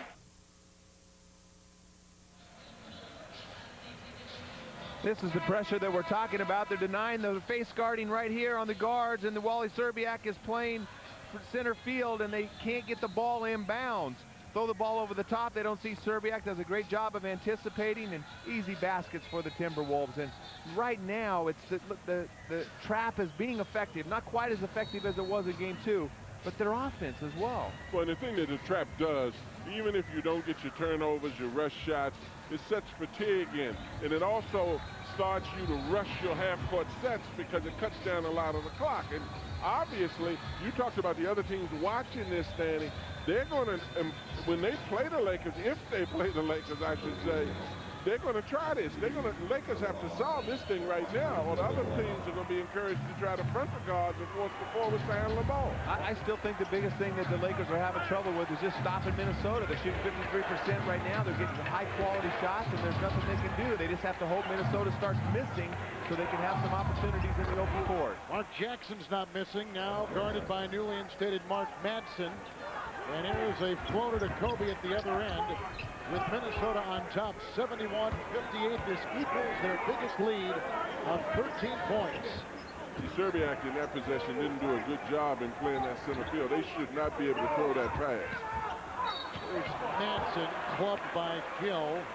And Kendall coming across the front, picks up his third.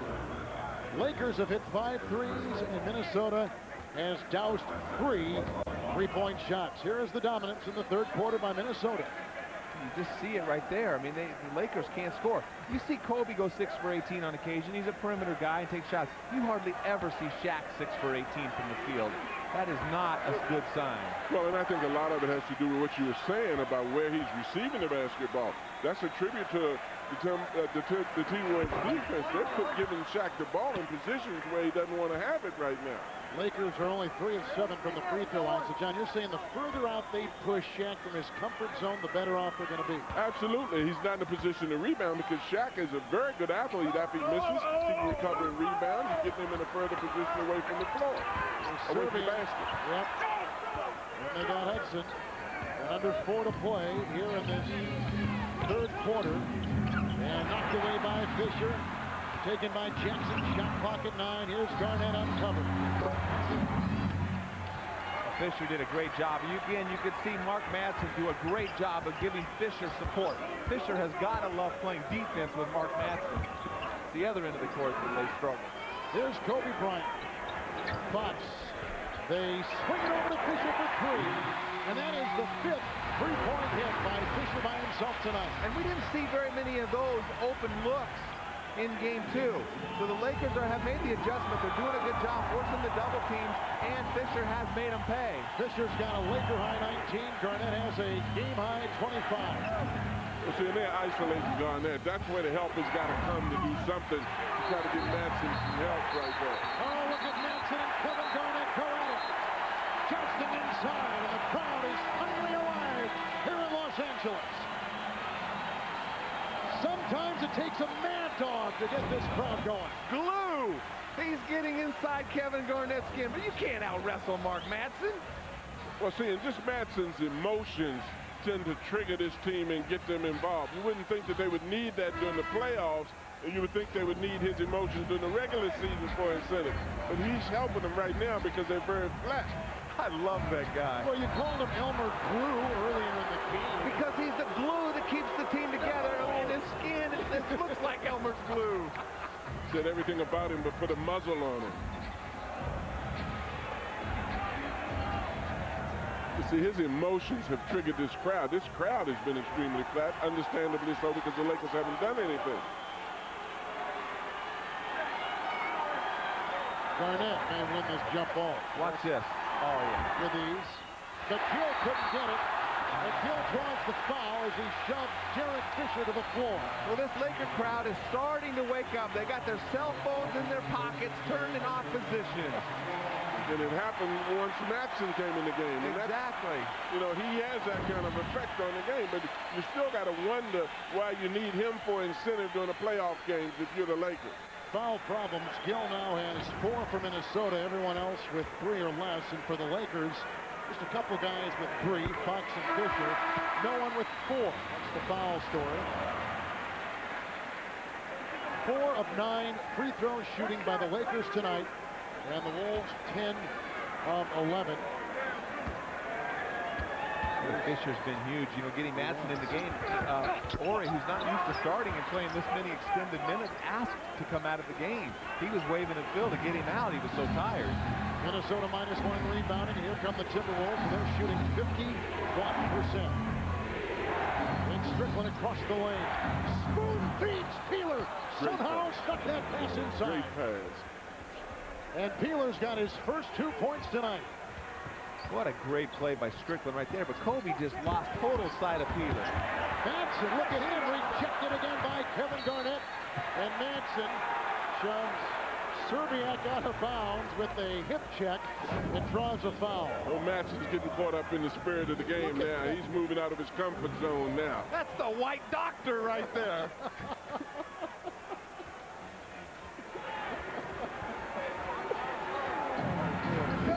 Here's Strickland, who takes it down and kicks it back out. Serbiak for 3. Rebound by Madsen. He has energized the Lakers coming off the bench. Kobe Bryant met by 3 defending Timberwolves the other way.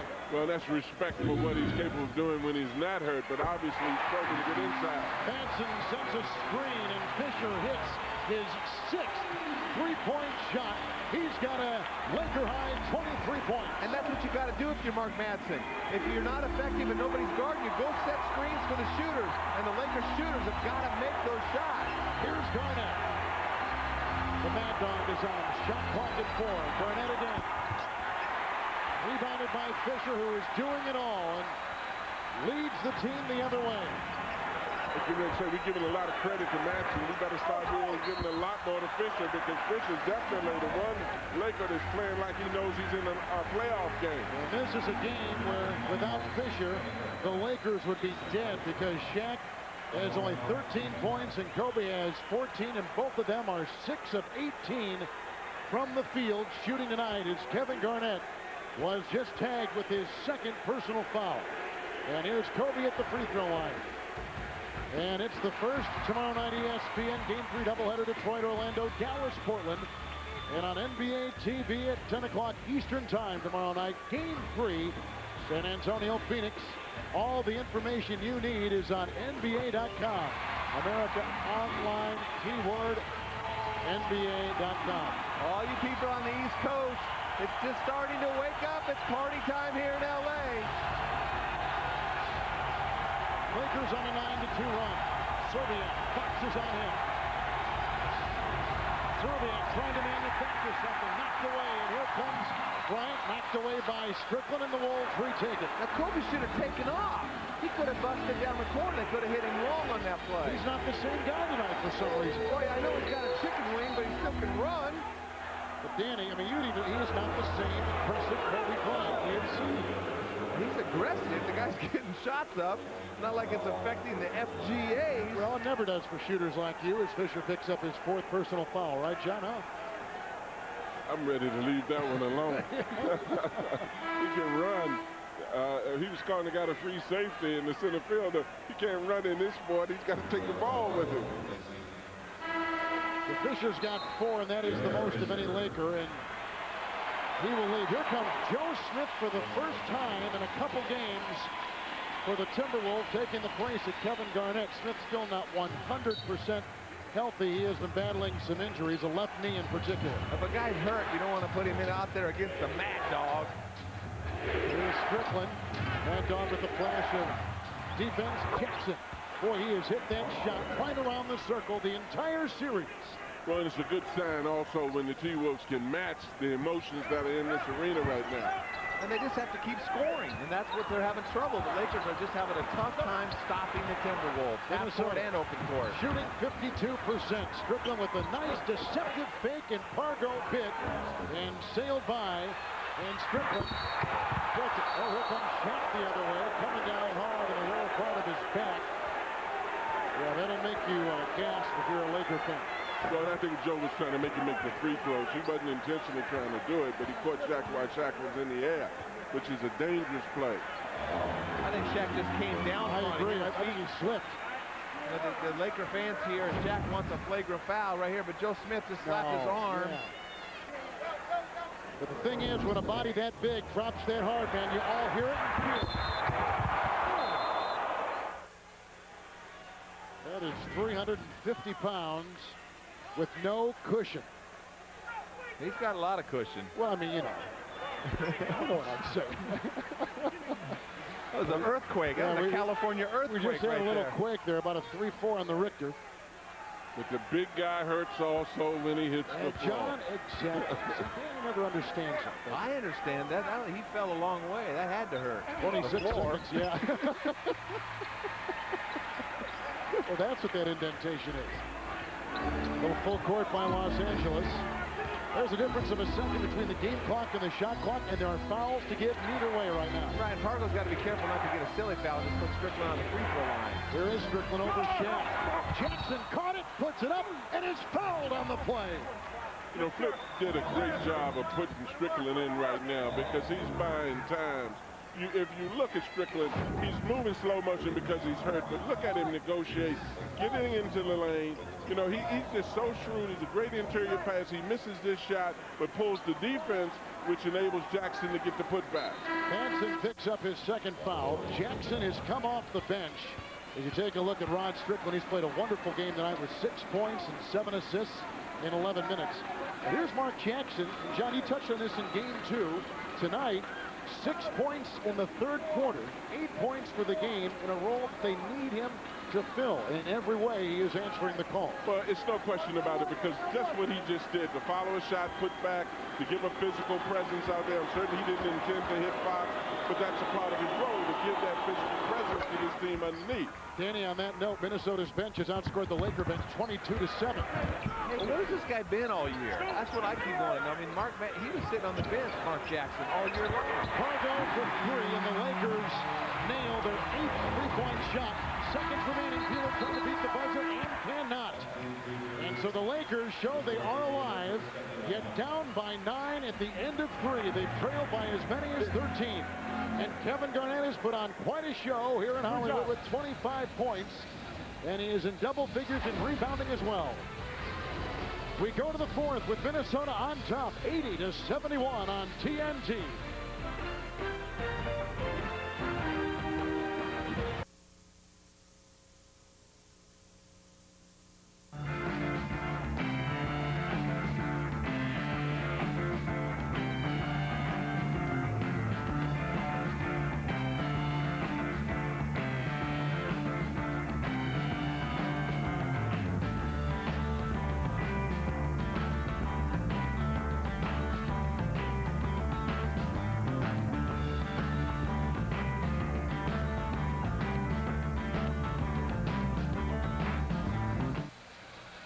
Boys, do we have another upset in the making here?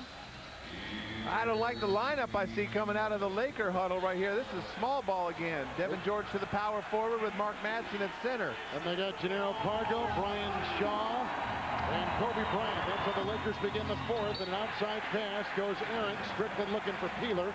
Out there with Smith, Jackson, and Serbiak. Minnesota coughs it up for the 13th time, same as Los Angeles tonight. But I don't like how easy Strickland was able to penetrate right there. Well, and the thing that's got to happen is that the T-Wolves have to take care of the ball, but they don't want to become too cautious. Strickland's a great guard in the tempo. Oh, a big three-point hit by Devin George. He's got 5.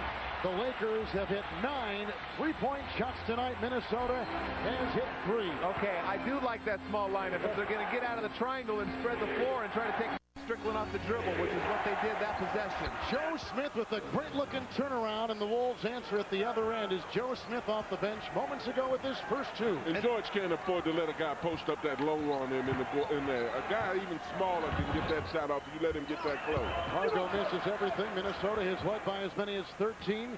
The Lakers have led by as many as 6.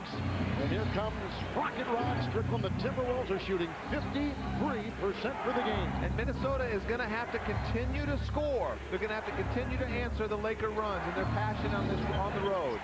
Serbiak's got 11. Defended by Shaw. Short right there. Knocked away. Loose inside and grabbed by Kobe. The Lakers are +2 in rebounding. A little shake and bake by Kobe Bryant. Posting in for 2. What a play by Kobe Bryant. It's all right. This is where they got to keep your poise. Championship basketball, the Timberwolves have just got to keep matching. They got to find a way to get a basket. And you don't want to get Kobe charged up in here. And you want to get Kevin Garnett back in as soon as you can. You want to get Kevin in and charged up. Lakers on a 9-2 run. Jackson had to force it. Devin George has the ball.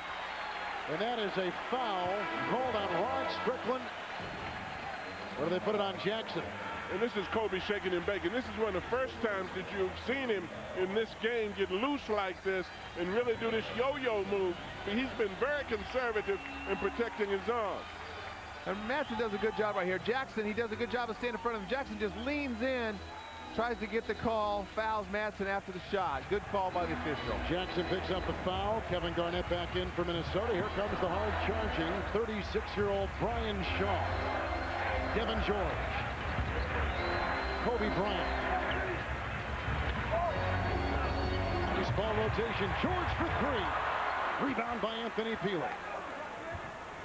No offensive rebounds by the Lakers right there. When the shot went up, I didn't see enough urgency going to try to get position on the offensive glass. Lakers are shooting 40% for the game from the field. A drive inside by Troy Hudson. No interior defense either. Madsen's man setting the screen on the outside, and he's only about 6'8". Devin George, a shooting guard, basically, was the only one to come over and contest the shot. Well, when Shaq's not in there, the T-Wolves probably feel like they've been released from jail. There's a foul away from the ball. It's on Minnesota. And you know, Garnett, he's just zoning. He's just playing a zone right there. He doesn't have any honor or respect for Mark Madsen, and so he's just able to stop anything. Right here, Pargo is hustling, but he's not being effective. Peeler just picked up his 4th foul. Kobe Bryant. And Kobe scores for the first time in a long time. He's got 20 points. Pargo's creating a lot of energy out there, but he's getting beat off the dribble every time. He's just not the experienced defender that Derek Fisher is. Garnett doubled and traced. Tried to throw behind his back. Pargo was there. It's off Los Angeles. Shot clock at 8 seconds. Big clock at 9:01. Well, there was a great anticipation on Pargo's part, but I agree 100% with Danny. If I'm Pargo and I want playing time, I stay in front of Hudson at all costs. If I don't stay in front of him, I make sure that he doesn't go by me by holding him or trying to knock him down. But you can't let the coach see Hudson go by you that easily. Inbound to Hudson. Good screen by Smith. The wide open Johnny, and he can't get him. Kevin Garnett grabs it again. But another play where the rookie just got outsmarted by Hudson. Hudson again. 2 consecutive misses on that possession by Hudson. 16 points, 4 assists. It's Shaw the other way with 8:40 to play in the game. Peeler's doing a great job of denying Kobe the ball. George drives inside.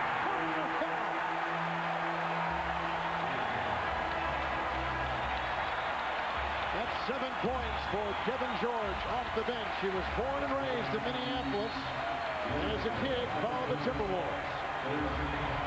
A great play, but it looked like Joe Smith, who almost leads the league in taking charges. Joe Smith does a good job coming over. His feet look like they get outside the dotted line. Joe Smith picks up his second personal foul. They were there just slightly moving underneath them. That's a questionable call. We'll get with that.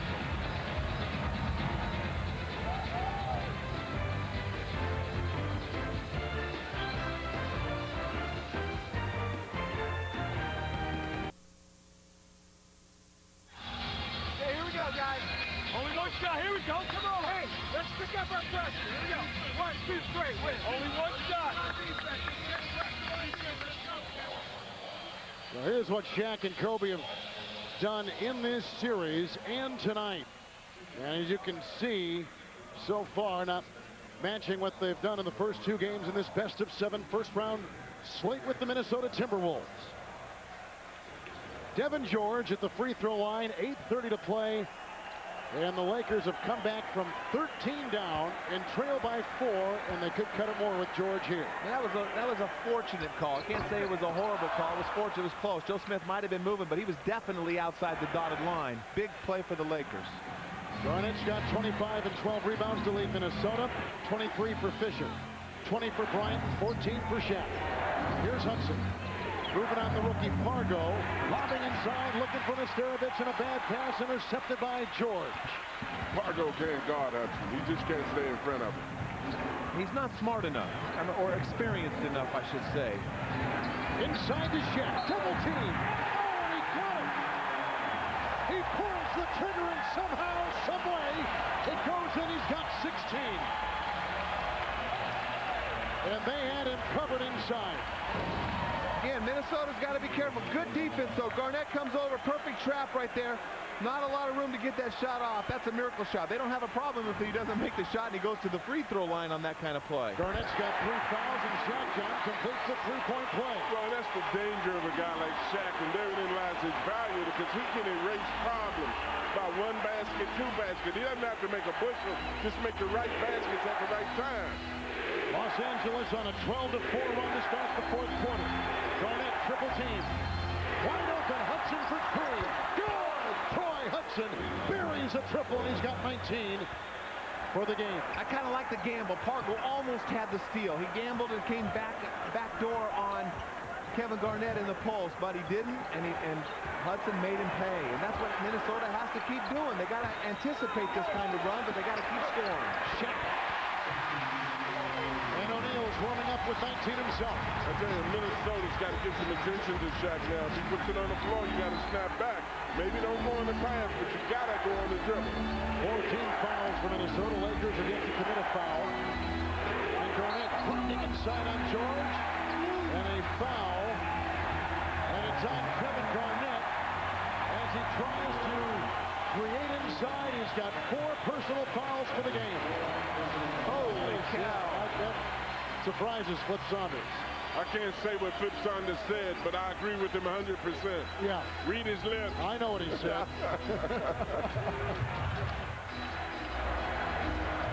That's a big play right there. Shaw knocked away by Serbiakin, picked up by Garnett. Ahead to Hudson. And Pargo right there. That was great defense by Pargo, stopping him in the open court. Laker foul, it's on Shaw.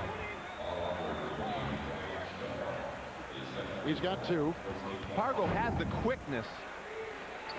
Hudson just usually has the experience. But right here, he does an excellent job. That's the hardest thing in the world when a guy's running down at you full court and you're backpedaling. Great defense by Pargo. And the team defense was there also, which is good. They've got to do this because Hudson hasn't been having a lot of difficulty going by. Troy Hudson again. Rebound by Shaw out there with Shaq, Kobe, Pargo, and Devin George. That's the Laker 5. And a good defensive possession right there by Pargo. Hudson had the open shot, but he was close enough to know that he was there. Shaq doubled. Nesterovic trying to shove him outside. Pargo for 3. Rebound, Devin George. He has been a vacuum inside for rebounding. Wheeler knocks it away. Saved by Shaw. Shot clock at 18. And this is Kobe Bryant. Picked up by Garnett on the perimeter. Into Shaq. Over to Nesterovic. Where's the double team? Don't leave the game plan now. We're tied at 87 with under 6 to play. Nesterovic, Serbiak, Hudson, Peeler, and Garnett, the Minnesota 5 on the floor. Garnett, a deceptive move, but he can't get it to go. And the Lakers come the other way, looking for their first lead in a long time. They're shooting 70% in the fourth quarter. And I like the defense of Devin George. He's got the quickness to keep Kevin Garnett in front of him and the strength to keep Kevin from backing him down. Well, there's a vast difference between knowing how to play this game and knowing how to win at it. Shaq is showing right now that he understands that this is winning time. Shaquille O'Neal is coming back.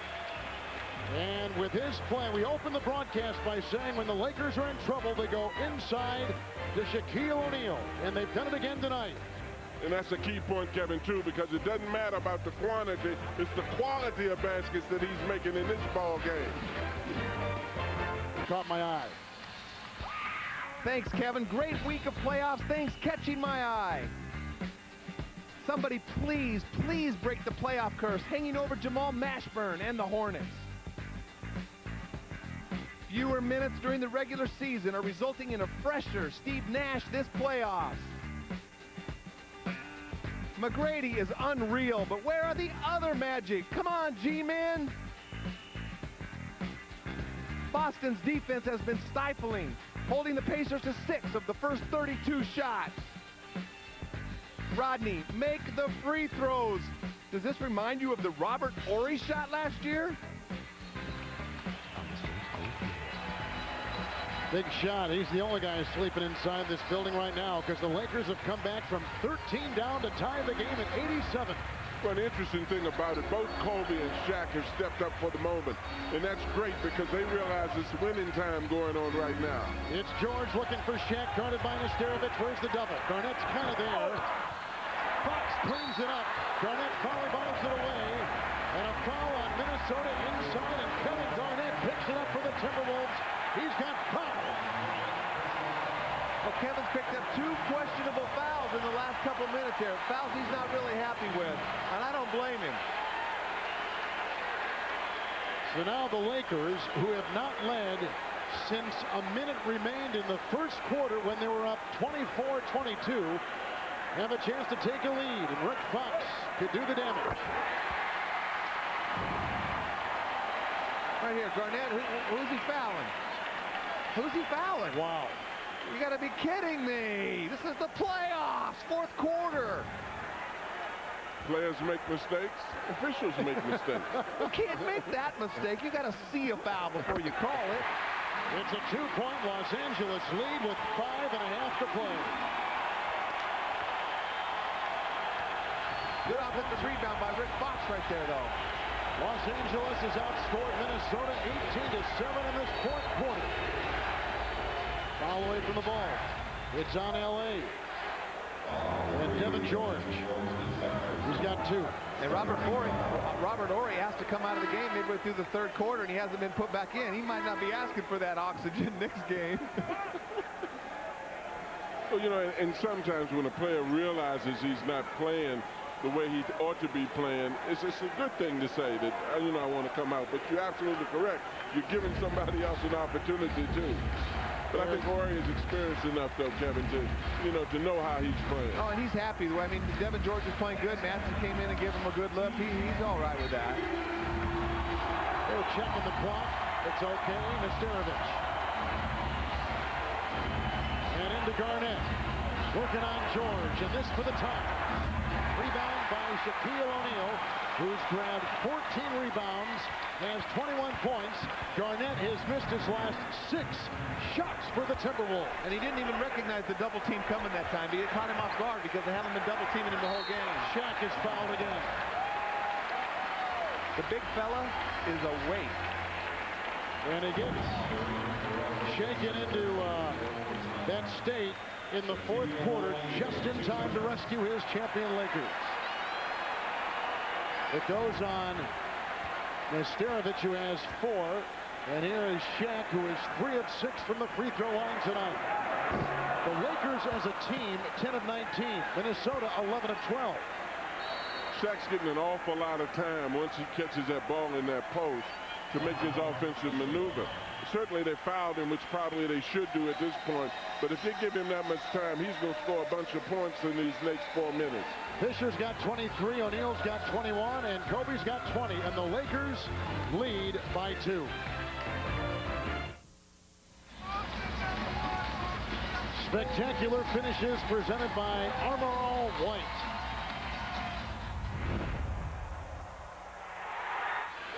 We're down to 7 seconds. Bryant putting the move on Christie. Rebound O'Neal. Coming up short. Ori for the win. Yes!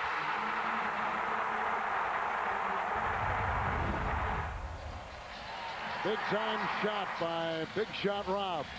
It's like Rodney Rogers' shot tonight. Only there was 2 seconds left. That's the night by Robert Ory, who started but has not seen a lot of action in this second half.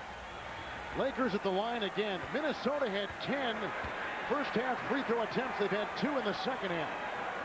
Shaq at the strike. Rebound by Serbiak, and rebounding tonight, Minnesota is -4 in that category. I got a feeling Shaq is going to go to the free throw line a few more times before this is over, until he makes a couple anyway. Here's Garnett, who's picked up 3 fouls in the last 3 minutes of the game. Shot clock at 5. Hudson. Shot clock at 1. Garnett's got a fire. Shot clock violation. That's great defense by Devin George and Derek Fisher. Experienced guys. Fisher couldn't get through the screen. Devin George switched out when he recognized the shot clock was down. Well, and that exposed the fact that Hudson is not accustomed to playing the point position, too, because he wasn't aware of it. He had the ball, he threw it, and they were just playing lackadaisically. A more experienced point guard like Strickland would have realized the clock. 16 Minnesota turnovers tonight, 4 in the quarter. Lakers have 14 turnovers for the game. Full court pressure. Peeler on Kobe.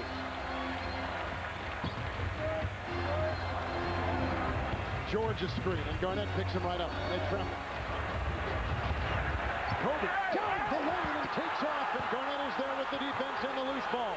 Hudson, Serbiak slashing inside and has the reverse. And that ties the game at 89. And it's only their second fast break basket in the second half for the T-Wolves. Oh, and a foul on Fisher. And the quick turnover for Los Angeles. Well, now the officials realize that Kevin Garnett's got 5, and so they do not want to foul him out. Kobe goes to the basket strong. Garnett might have got away with one right there. Well, that's a makeup because he didn't foul him the last time. Well, see, and this is a fast break the other way by Serbiak, but as I said, this is only the second fast break basket that the T-Wolves have had an opportunity to get. That's one reason they're not going to the line. Under 4 to play, and Peeler picked up by Kobe. Garnett, and this is for the lead. And Kevin Garnett, who had missed so many shots, has his first field goal since halfway through the third quarter. And Garnett with a Timberwolves high, 27 points tonight. He had missed 7 straight. Well, he's all right if he just needs to make about 3 of the next 4, that's all. They've got to keep scoring. Well, and here's that full court pressure again that they have. Even Serbiak is overplaying this time Fox. Great play. Says it. That's how the Lakers have handled Minnesota's full court press tonight. They go into Shaq and a whistle blown before the pass, and a 3-second violation on Shaquille O'Neal and the Los Angeles Lakers. Good defense right there. I thought when Shaq hit Fox, that Fox should have just thrown it up by the rim, because Nesterovic took a step to slow down Shaq. Or when Shaq caught it, Kobe. Or when Shaq caught it, Fox should have made a hard cut because the Lakers did a good job of throwing a deep pass. Garnett with the miss. Here comes Fisher. And the Lakers the other way. They're shooting 42% for the game. Shaq's got to be the first option. They're going to let him touch it and react off of that. George, Fox. Shot clock is at 6. Kobe for the tie. Nesterovic and O'Neal, and out of bounds off of Minnesota. I just hope Minnesota understands the urgency of this opportunity. Oh, they've changed the call as Ronnie Nunn has overruled the initial call, and the Timberwolves get it back with 3:05 to play. I thought Flip Saunders overruled it, Kevin. He was almost right down into the play. It's Garnett again with the game-high 27. Working on George. Court screws up, and he has 2 more. And Minnesota leads by 4. 2 big buckets right there by Kevin Garnett. It's no fluke that this team is shooting 50% and 60% last game, 56, 50 in game 1. They're the only team in the league that shot 50% against the Lakers in the whole regular season. And Garnett is doing what he's getting paid for. You love it when the superstar steps up at a crucial point. This is a crucial point. John, hasn't this been the knock on Garnett not stepping up at crunch time? Well, absolutely, and I think unfairly so. Here comes Hudson after the steal and the great trapping defense, and the Timberwolves are on an 8-0 run with 2.5 left in regulation. Jackson asked for a timeout. He's mad at Fox because Fox didn't see it. Bryant pushing inside to Nesterovic, and a foul on Rasho Nesterovic of Minnesota. And Fisher made a big mistake. He did a great job of running that ball down, diving on the floor, but he needed to call timeout and make sure they were organized. They're going to bring in Robert Horry with 2:20 to play, and Kobe Bryant 4 of 4 at the free throw line right now for the defending champion. And you've got to respect the T-Wolves because they're answering the rallies that the Lakers are making in here. They are obviously not intimidated the way they were the first ball game of the Lakers. And you can see a difference in Kevin Garnett. I mean, there is the guy, the champion, the leader of this team. They needed baskets to when they got behind the Lakers, 2 huge buckets in a row. And isn't this what Charles Barkley and Magic Johnson been harping on this guy about for a long time? He did not have the call to take over the game late in the game. Well, one thing is the Lakers are allowing him to. They're not double teaming him. Last year, Dallas was taking the ball out of his hands, and he had to rely on his teammates. The Lakers have not double teamed Kevin Garnett but 2 times this entire game. Here's Garnett again. This time it's Horry to defend, or try to defend. Shaq knocks it away. Horry's defense was there. Shaq has got 4 blocks. Fisher to Fox, who almost turned it over. And Shaq sees it again. Fisher for a 3. Rebound, Kevin Garnett inhales the loose ball, and he's got 14 rebounds, 29 points. A blown opportunity by the Lakers. They should have had that one. Well, Fisher threw the ball about 2 steps too late to Fox. He would have had a chance to dunk the ball. Here's Peeler, and a foul on the Lakers on that loose ball. And with Shaq there, it's a foul on O'Neal for the first time in the game. That was a huge missed opportunity, though, right there on that fast break. Fisher just didn't deliver the ball. Good job by Peeler. He's really played a great floor series as he pounds the floor. Well, and his competitiveness, too. You're right. The little things, diving on the floor, trying to deny Kobe, not letting him get too caught up in the game as Kobe usually does at this time of the game. That was the first foul in the last 2 minutes, and so here comes Hudson. Peeler slips, the former Laker. Kobe's upset that a travel wasn't called. Kevin Garnett over Horry. Garnett does it again! Kevin Garnett's got a game-high 31. Can you believe they're not running a guy at him? He can get a shot anytime he wants, and he's starting to make them. Bryant the other way, guarded by Peeler. Approaching a minute to play in regulation. And Bryant wheels. And Horry finds Fisher. Back to Kobe, launching a 3.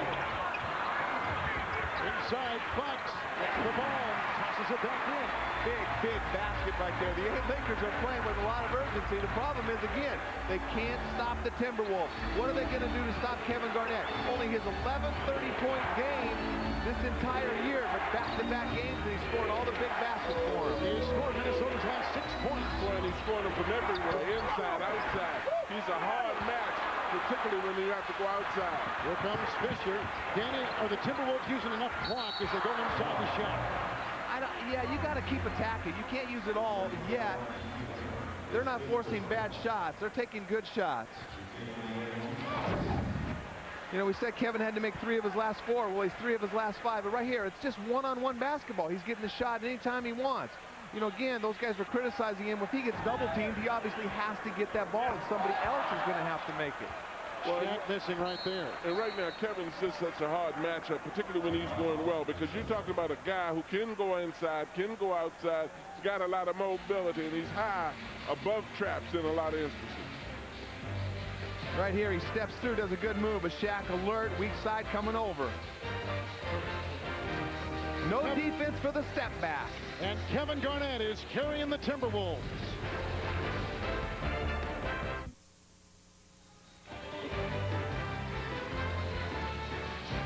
Saturday night playoff action continues on TNT. New Jersey at Milwaukee. That's game 4. And then Philadelphia at New Orleans. That is game 3. That's the playoff action coming up on TNT on Saturday. With Danny Ainge, Craig Sager, and John Thompson, Kevin Harlan, the sold-out Staples Center. Kevin Garnett has been terrific in this contest, but lately, as the game is wound down, a time that he has been heavily criticized for not stepping up. He's not only, John Thompson, stepped up, he has stepped up by leaps and bounds. Well, he's definitely stepped up. And I think a lot of it has to do with the set of circumstances that he's in. He's getting some help. Hudson has shown up in this series. Serbiak is playing much better. Peele is doing a great job on defense. You can't do it against the Lakers by yourself, but certainly he's been very instrumental in their offense right now. Danny, what do you think of those fourth quarter numbers by Garnett in this series? Well, 3 for 8 in the game tonight, but he's done a great job in the fourth quarter. But again, I think Kevin Garnett has always done a good job in the fourth quarter of games, especially when teams are going to allow him to play one-on-one in the post. He can get that little fadeaway step-back jump shot anytime he wants. Missed free throws are absolutely destroying the Los Angeles Lakers. 12 of 24 for the game. Lane violation right there. 12 of 23 because they didn't count that last one. So the violation with 36.6 to play in regulation. Shaq gets another try and gets that one. That's big. That's only one possession now. If he missed that, that's a big violation. Hudson, Garnett, fouled by Fox with 33 seconds to play. Well, and that shows the value of Garnett also. You put him back to relieve the pressure. He's a guy that's mobile enough, handles it well enough, and a big enough target to create a problem for the Lakers press right now. Good anticipation by Fox right there. He just ran into a 7-foot guy with long arms jumping up in the air. That pass was too high. Timberwolves have led by as many as 13. Lakers have led by as many as 6. Here's Garnett, 1 of 1 from the free throw line tonight, and gets it to drop. He's got the game high 32, coming off a 35-point performance in game 2 on Tuesday. Well, Phil Jackson's got Shaq off of the foul line and got him to get all the way back in the lane. Mark Jackson has come in. Nesterovic is checked out. Well, Jackson is very physical with Shaq anyway out there, but you know they're not going to call 3 seconds on him until the ball crosses the 8-second line right here. Gigantic free throws by Garnett. 5-point game, half minute to play. Here comes Kobe Bryant. Right down the lane with the jam. Still a 1-possession game. They don't have to foul right now. There's a 3.5 to 4-second difference on the shot clock. Hudson tripped and fouled. There's a Fox. It was Fisher. Fisher is gone. Robert Horry tried to get the foul on him. Ronnie Nunn wasn't going to go for it. And but for Strickland's bad leg, you almost would think that he would be a better person in the game right now controlling the dribble than Hudson would at this time. But Strickland's been grimacing the whole game. Well, without Fisher and his 23 points, and he continually hit the three-point jumper tonight, where would the Lakers be? 6 3-pointers nailed by Fisher, who fouls out. They bring in Devin George instead. And they got Hudson at the free throw line, and Hudson is a 90% free throw shooter, finishing the NBA regular season #4 league-wide.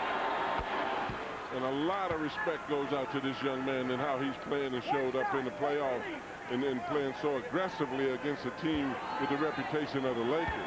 Now, you don't want to let Kobe just catch and drive all the way down the basket again. You want to make him use a little bit of clock before they score. Don't not give up any threes. But there's a lot of time left in this game. Big free throws for the Timberwolves, who tonight have gone 15 of 16 from the line. Lakers, in contrast, have gone 13 of 24.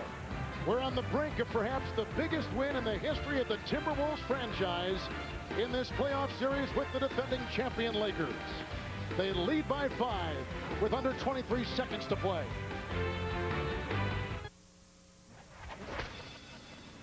of that has to do with the pressure that forces him out also. Hudson hits it again! Troy Hudson beats the buzzer! Hudson for three. Right between the eyes for Troy Hudson. Coming off a career-high 37-point performance on Tuesday. Garnett, and this is for the lead. And Kevin Garnett. It has been that kind of night for the Minnesota Timberwolves, who have shot well, over 50% for the game. And here is the guy that constructed this team, the ex-Boston Celtic great, one of the 50 all-time great players in the history of the game, Kevin McHale. Last road win in the playoffs, 99 at San Antonio, and we ended the last segment by saying this could be the biggest win in the history of this young franchise. That's got to be so nerve-wracking sitting in the stands, not having any control over what happens right here. There's Kobe Bryant around the defending Serbia. An incredible shot by Kobe Bryant. Can you believe it? It's a two-point game, and he's going to the free throw line. They said there's a lot of time left in this game. A lot of things can happen. Don't leave your feet. I don't see any contact. How did he have the courage to take that shot? Unbelievable. Off balance and an off night. And he brings the Lakers to within two with an improbable hit. And no negative thoughts right now for Minnesota. You still have the lead. Make sure you get the rebound if he misses. You got great free throw shooters. You're still in control of this game with 17 seconds. And a timeout for Minnesota. The crowd is on their feet. Kobe Bryant has got 28 and has authored a 12-point fourth quarter.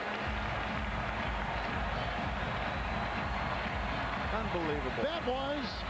That was a riveting play. Champions die hard. I'm still looking for the contact, not seeing the foul, but a big three-point shot regardless. Great play by Kobe. Well, it was a huge free throw. It was a huge foul. You don't even want to put yourself in a position where the referee can even anticipate it on that play.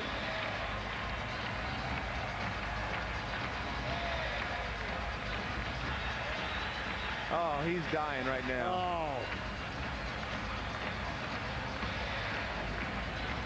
They just be chewing that gum a little harder. These last 17 seconds are going to seem like a half hour. They got great free throw shooters, though. Garnett just knocked down Troy Hudson. You've already said how good. Wally Serbiak, a great free throw shooter as well. All right, let's talk some strategy now for Minnesota. I got to get the ball into Serbiak or Hudson's hands, quite honestly. Find a way. And Hudson is yelling to his teammates, we're up by one. And that's a good sign. They just got to take care of the inbound pass. Peeler timeout. Hudson fell, and that was the guy who was supposed to get the pass. No call was made, and a timeout taken. Well, you know, now explain to me the contact between Hudson and Fargo there and Serbiak and Kobe at the other end. There's a timeout in Minnesota clinging to a one-point lead.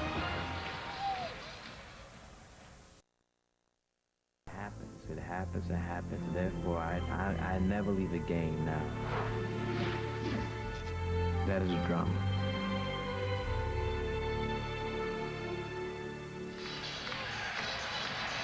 It's tough to equal the drama of that shot by Kobe Bryant, a four-point play that brings the three-time defending Los Angeles Lakers to within one.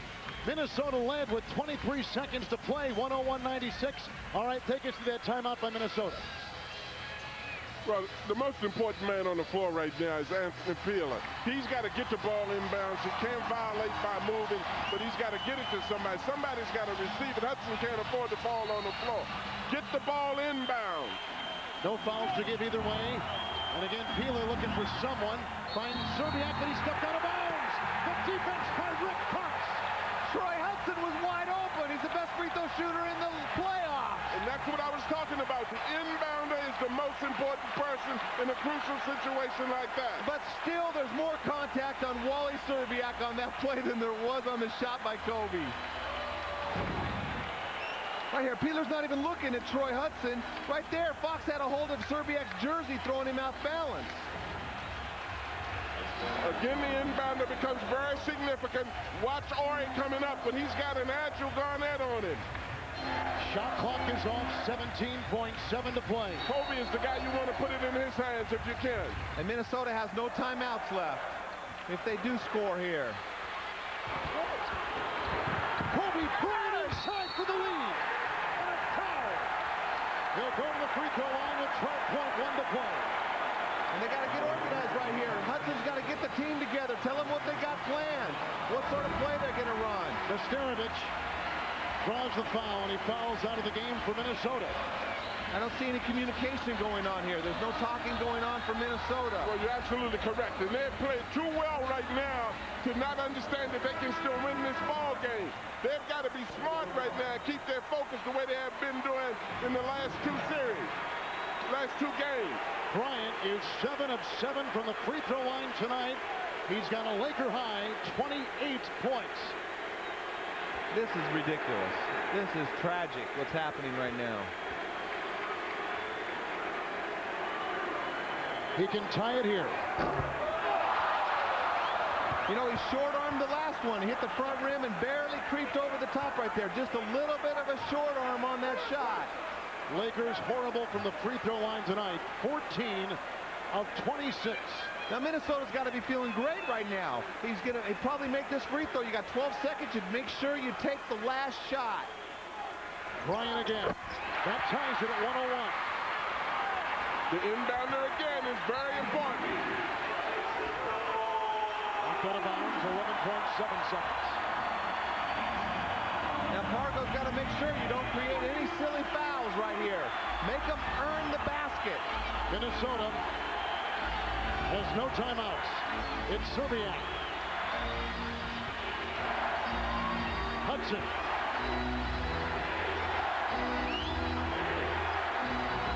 For the series lead. Overtime.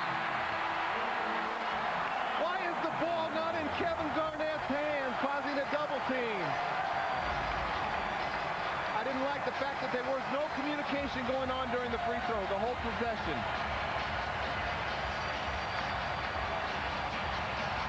But obviously they wanted the high pick and roll, a play that has been very successful for them all year. They are organized. They know what they're running. Ori does a good job of faking and recovering. I'd much rather have Kevin Garnett's fadeaway jump shot than Troy Hudson's long bomb three. Desperation. Overtime in Los Angeles for Minnesota and the Lakers.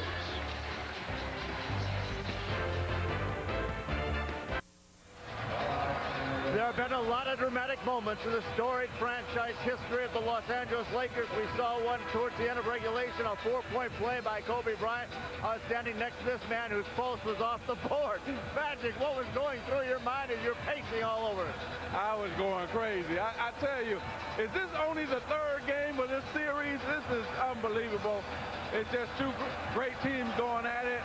And it's just great playoff basketball. Both teams really executed down the stretch. And I think we just, you know, we got lucky and made the break for ourselves and got back in the game. Charles and Kenny want to get on the road during the Western Conference Finals. What are they missing here tonight? Oh, they missing so much excitement. This place is going crazy. You got superstars on both teams making great plays. And this is what playoff basketball is all about. And I tell you what, I wouldn't want to be any place else than right here tonight. This is fantastic. I'm with you. Back to you, Kevin. All right, Craig, how much does Minnesota have left in the tank, though, after showing so much energy the entire game? They got it. It's mental right now. It has nothing to do with the physical conditioning. I mean, these guys have just got to be mentally tough. They still have a great opportunity to win this game, and they have to believe it. Well, and they've answered the cry. Every time the Lakers have made a run at them, they've come back, so it's no need to think that they won't do it right now.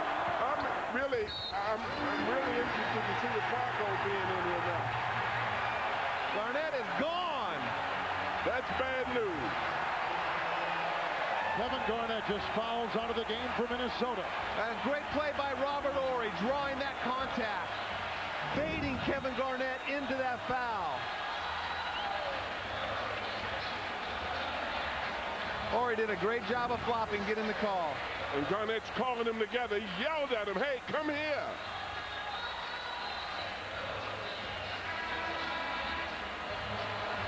Well, now that Garnett is gone, it's Serbiak, Hudson, Peeler, Gary Trent will come in, and Mark Jackson. It's not a great way to start your overtime, but you know what? Let's see what Wally Serbiak, Troy Hudson, Anthony Peeler are made of right now. It's Fox into Shaq. Working on Mark Jackson. Rebound by Jackson. Derek Fisher is fouled out of the game for the Lakers. Well, that's the thing. It's not only Garnett's offense, but he's probably the only legitimate shot blocker. Timeout. Hudson was hemmed in and couldn't move.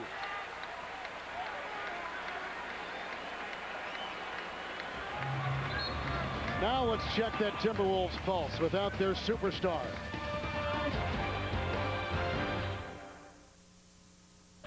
The NBA playoffs on TNT, brought to you by MasterCard. There are some things money can't buy. For everything else, there's MasterCard. Sprite, obey your thirst. Intel Centrino Mobile Technology, laptop technology designed to unwire your life. And John Deere, nothing runs like a deer. Saturday on TNT, this is our playoff schedule. At 5 o'clock Eastern, New Jersey at Milwaukee. And early tonight, New Jersey, the defending Eastern Conference champions, got a game-winning shot by Rodney Rogers with 2 seconds left in regulation. That's followed by Game 3 at 7:30 Eastern, the 76ers and the New Orleans Hornets. Now, if you don't want to guard somebody, here's what you do. Look at Garnett's got his hands on Robert, but he's not pushing Robert. Robert just decides to go flop, and Kevin Garnett out of the game. That is absolutely awful basketball. That's a bad call. You think so, do you? What do you think? I think Robert Horry is a very smart basketball player. I know, but was it a foul? A little bit of pressure. Well, yes, it was a foul. Oh, come on! How come you're giving me the thumbs up then? He trapped you. He trapped you. Lured you into thinking he was going to say yes. I agree. All right, shot clock is at 7 after that Minnesota timeout. Hudson. Shot clock violation. That is a great play by Pargo right there. Just frustrating. A little gnat all over Troy Hudson. Not a lot of ball movement, though. They're running strictly pick and roll. Just good job to keep frustrating Troy. Well, and it's a different kind of ball game now because Troy's ball handling ability as well as his shooting has got to be very significant now and be able to run this team under pressure, particularly without Garnett in the game. Fox for 3. Rebound Peeler. Lassos the ball, shoved as he went down, and Pargo picks it up for the Los Angeles Lakers. And he's got 3. Again, Fisher is fouled out. Timberwolves have had 2 that have fouled out of the game. Kevin Garnett was 33 points and 14 rebounds, and Rasho Nesterovic 6 points and 8 rebounds tonight. I look for Peeler to make a big shot. They need to get him involved. Serbiak hasn't had a lot of shot opportunities either. Mark Jackson, Peeler is in, trying to tap it in, and the wow, nice call there. I feel it. The guy is a warrior, and he's tough. He's not. He's into this game. I can just see it in his body language. He is not tanked yet for the Minnesota Timberwolves. He is into this game very much. Pargo lasers one into Shaq. Ori. Pargo. There's some of the triangle with O'Neal. Another miss, and Jackson is there for Minnesota. Well, they're getting good shots, too. They obviously are trying to go to Shaq. Jackson does a good job of keeping him off the boards after he takes the shot. Los Angeles has started overtime 0-3. Peeler dishing to Serbiak. Back inside to Anthony Peeler, and the former Laker gets another basket inside. He's got 6, 2 straight in overtime, and Minnesota leads by 4. Kobe Bryant missing badly. Shaq doubled inside, rejected by Jackson in a foul. Jackson's not happy with that foul right there, but Anthony Peeler, he's been out there on the court for over 30 minutes, only has 1 basket, 2 huge points in overtime, 2 baskets in overtime. And then he forces Kobe into a terrible shot. Well, they definitely have to do a good job of keeping Shaq off of the boards. They've got guys, Trent and both Jackson, are very physical players. Shaq probably will get the initial shot. If he doesn't make it, they're very capable of holding him off of the board. Shaq at the free throw line tonight, 5 of 11, as you see Garnett, who is fouled out, watching his teammates build a 3-point lead right now. Got to respect this Timberwolves team, though, right now. Garnett's on the bench. They could have been deflated because of the way the Lakers came back, but they're still competing hard. Big free throws by Shaq. Lakers as a team, 17 of 29. Run something for Peeler right here. Let's see a heat check. Kobe is on Peeler. Trying to get a screen. Serbia shoves off, no call. Well, they didn't make the call. Yep, that was a shove off on Serbia. Good call, Kevin. Even the officials agree with you. Well, Peeler's got to do a better job. He's running the pick and roll, but he's leaving so much space between the screen so Kobe can fight over the pick. We've seen that all night long to fight this full court pressure by Minnesota, by the Lakers. And the long pass. Pargo fires it inside the shot. Great play by Pargo right there. They're not respecting or honoring his three-point shot. We're tied at 105 with 2.5 to play in overtime. Shaq has 26 points. Tough to double Shaq right there in the middle of the paint. Hudson for 3 in the lead. Rebound, Anthony Peeler took it away from Kobe Bryant. He's a warrior. Well, I have to agree with you, Danny. He's doing all the significant and the insignificant parts of the game. Getting balls off the floor as well as tipping them back. Oh, Serbiak and Fox, and a technical foul on Wally Serbiak.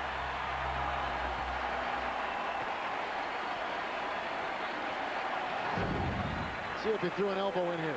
Well, Wally has a tendency to get really frustrated with the holding. Fox puts a hand on his shirt a lot, but those elbows are too high. You can maybe get away with swatting the hand.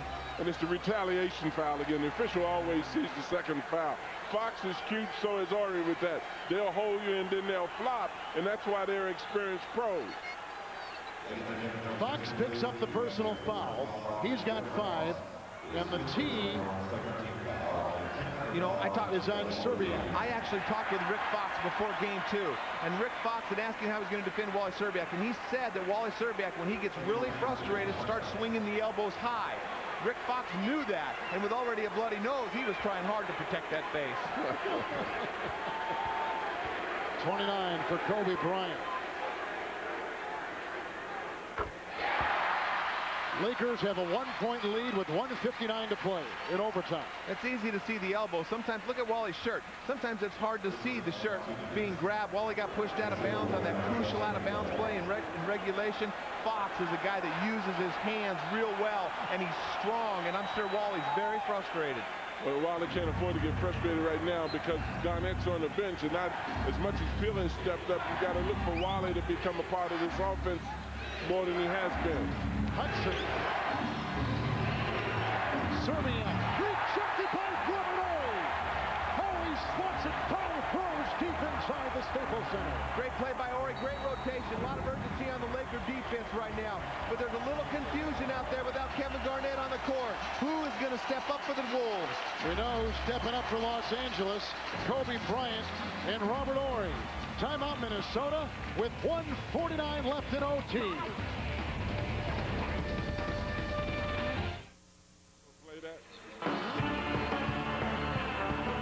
What an exciting place. The capacity-filled Staples Center has been tonight here in downtown Los Angeles. Lakers were down by 5 with 23 seconds to play in overtime in regulation, and then came back in a 4-point play by Kobe Bryant, the key, then sent the game to OT. Right now the Lakers lead by 1. Here is the remaining schedule. We'll be with you on Tuesday in Minneapolis. Game 4 here Sunday on ABC. They got Peeler taking it out of bounds again. Well, and it becomes so crucial right now, particularly because the Lakers are denying the inbound passes. 4 seconds on the shot clock. Jackson guarded by Shaquille O'Neal. And a shot clock violation. That is the third 24-second shot clock violation against Minnesota tonight. And big Shaq Daddy got down in the defensive stance and would not allow Jackson go by him. Great defense by Shaq without fouling. Kevin Garnett is fouled out of the game, fouled out for Los Angeles. It's nothing more crucial than the inbound in these situations at both ends for both teams. Kobe Bryant slithering inside, lost it. Hudson. And a foul on Robert Horry. Well, what I don't understand is they threw the ball to Robert Horry and Kobe Bryant took off. They had 3-on-2 with two of the best players on the planet. Why didn't they attack the basket then? Terrible foul again. You got to respect the penalty. This is how they lost game 2, letting Troy Hudson be fouled at half court, and he's a 90% free throw shooter. Hudson at the line, 4 tonight, and ties the game at 106. Well, and that was an ill-advised pass by Kobe. He got hung up in the air. He tried to throw it, tried to shuffle it off to Shaq, but it was too low because Shaq was putting his man. Timberwolves with the lead. Full court pressure again. Look at Peeler. He is working really hard, and he's not backing down from Kobe. He's held Kobe 10 for 26 shooting on the night. Again, I should say. Second night in a row. Kobe's had a horrible shooting percentage. Parker, zigzags. Robert Horry for 3 in the lead. Rebound by Peeler. Minnesota by 1. And we're approaching a minute to play in overtime here in Los Angeles. Very important possession right now for the T-Wolves. Peeler has 3 overtime rebounds. Robert Horry just did a very smart thing. Instead of having Shaq defend the pick and roll, he just switched off, and then they switched back again. Hudson drives and puts up the runner and can't get it to go. Rebound Jackson, torn away inside by Kobe. It's Pogo at the other end against Serbiak. And a foul on Serbiak. That's number 5 on him. Well, the interesting thing about that, Serbiak did everything he could to avoid that foul. He realized what Pago was getting ready to do. I'm sorry, you guys. This is not a foul. Wally is jumping away. There is no contact. Didn't touch him. That's another horrible call. Garnett fouls out. Serbiak picks his 5th. The 5th on Garnett was not a foul. And guess what? On that call, I agree with you. You agreed on all of them so far. You're looking for a coaching job right now. No, an officiating job. Man, Pargo just tied the game for the Los Angeles Lakers. I'm inclined to agree with him, Kevin, on that call. Yeah, I would agree too. And the Lakers have a 1-point lead.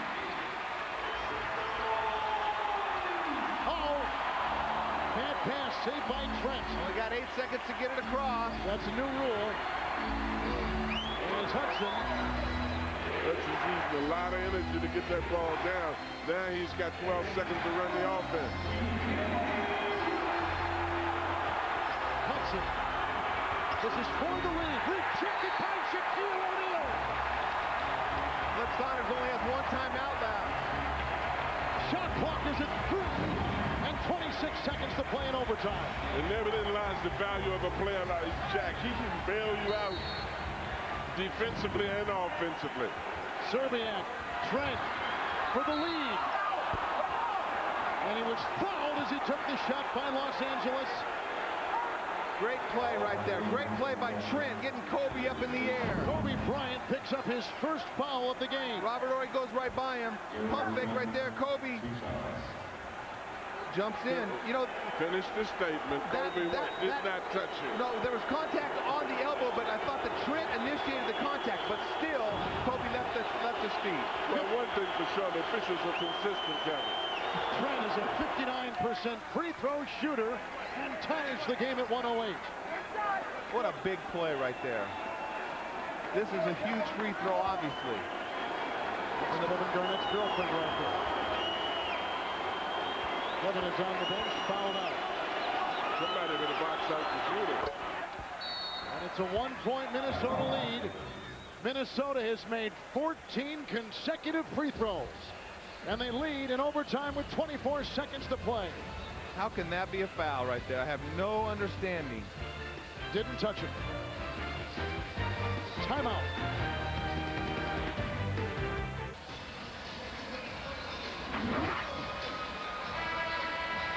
Well, the Lakers, they have to score, and you don't want to wait till the shot all the way down, in my opinion, Coach. A lot of coaches like to wait and play for the last shot so you don't get the other team a chance to retaliate. I think with the Lakers, they've got to play for the first good shot. Kobe or Shaq have got to touch it on this possession. Definitely would agree, because if you don't get the first good shot, you want a second opportunity at it.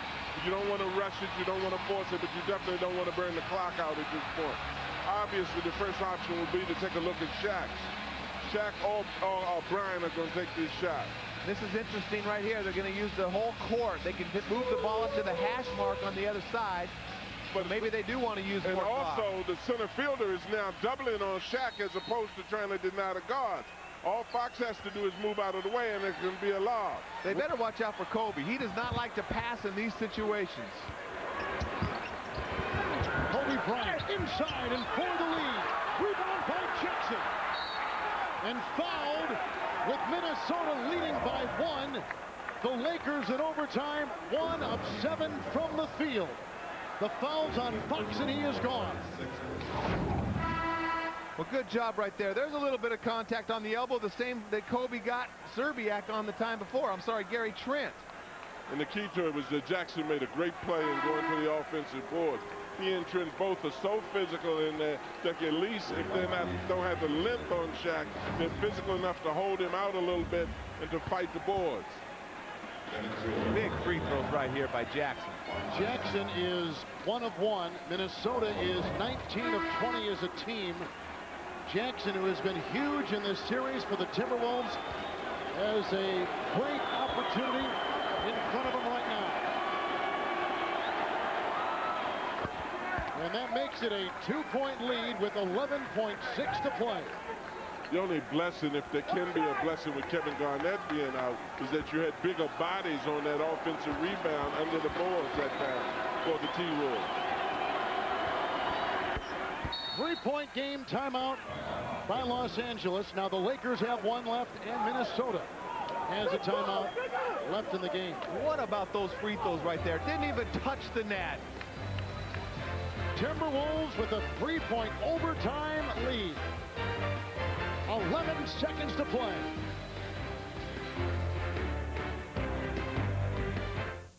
NBA TV presents the NBA playoffs in high definition. Experience NBA basketball like never before. It's so real you can touch it. Now, NBA TV comes to you in state-of-the-art high definition. You'll have to see it to believe it. Watch the world's greatest athletes, larger than life. The NBA playoffs in high definition, only on NBA TV. It's fantastic.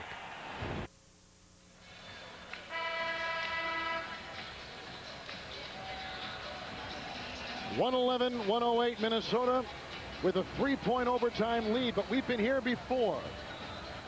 With 23 seconds left in regulation, Minnesota led by 5, then Kobe got a 4-point play. But since that time, Kevin Garnett, who fouled out of the game, has seen teammates Peeler, Hudson, Jackson, and Trent pull up the slack and build a 3-point advantage with just under 12 seconds to play. You don't have to get a 3 here. You still have 1 timeout left. If you can get a quick 2, that's fine. If they can throw the ball directly to Shaq for the dunk. But if Shaq catches the ball right here, you've got to foul him. Better watch out for George, the inbounder, though, because Serbiak is way back in the lane. Timeout. That's the last timeout by Los Angeles. Well, now that puts a little bit different spin on it, because now they have no timeouts. And if you use too much clock right here, you don't have a chance to advance the ball when if you have to foul to get the ball back. 20-second timeout, Los Angeles. As you can see, no fouls to give.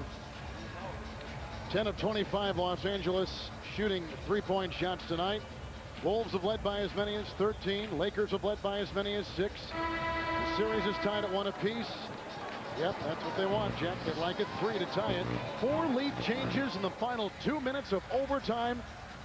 And the winner tonight takes a 2-1 lead in this best-of-7 Western Conference first-round series. You know, I know we talk about the little things that win games right there, but that forcing the Lakers to use that timeout right there. Anthony Peeler would not let Kobe Bryant catch the ball. That in itself is a big play, getting rid of that timeout. Watch Devin George. He's wide open.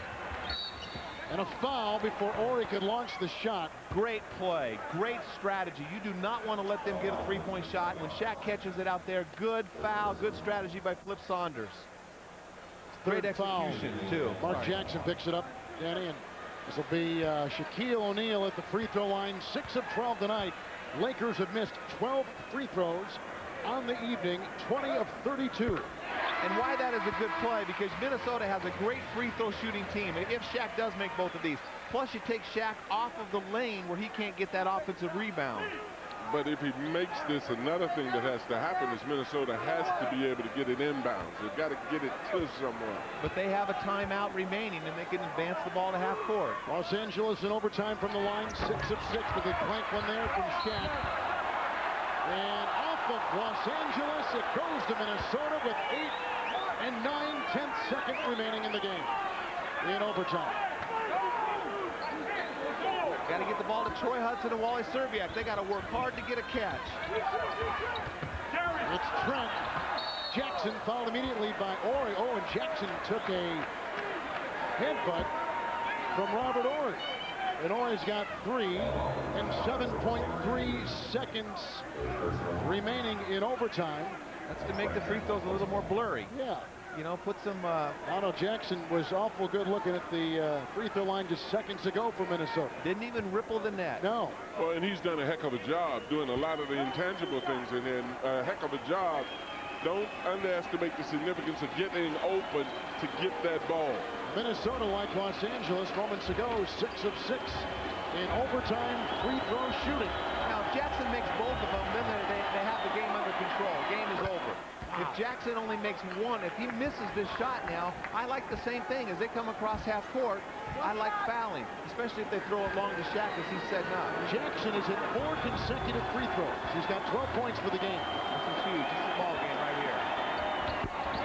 Oh, rebound by Kobe Bryant. Foul in. Don't let him shoot it. For the tie. Rebound Shaq knocked away in 2.6 remaining. How can you let Kobe get a good-looking shot like that in that circumstance? Ooh, a real good look. I would have tackled him right here at half court. A good job of contesting, but right here, you got to run at him and foul him. You cannot let him come right up to the line and elevate and get a good look like that. Was he even touched? Wasn't even touched. Kevin was yelling, foul, foul, foul.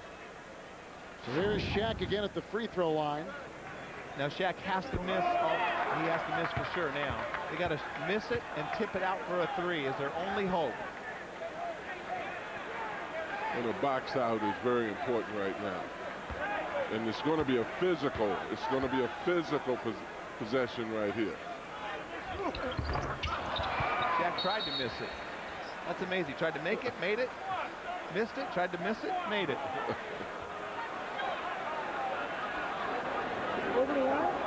Gary Trent picked up the foul on Shaq away from the ball.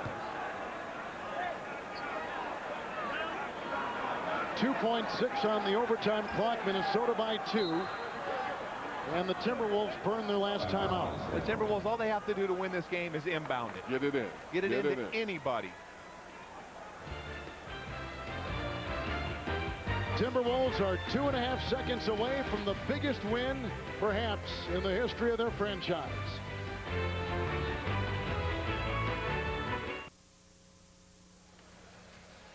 .6 to play in overtime with the Minnesota Timberwolves leading 112 to 110. Well, and if the Timberwolves win this game, and then obviously they're in great position to do so, the most significant thing is they take back the home court advantage. Oh, man, is he feeling good right now. Mikhail, he was sick when Kobe hit that 4-point play.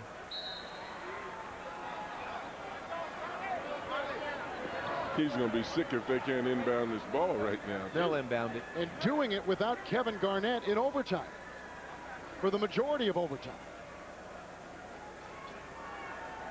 Yeah, we led this broadcast talking about drama. You want drama? Three-time defending champs fall behind in a series. 4-seed Timberwolves. Some serious doubt may start to creep inside the psyche of Los Angeles. No timeouts left either. Gill will inbound. Oh, way too easy. Way too easy. And a foul. Bad communication on the switch between Pargo and Robert Horry.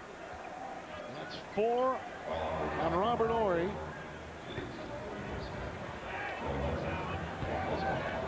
Hudson, a 90% free throw shooter, will be at the stripe, and tonight he is a perfect 6 of 6.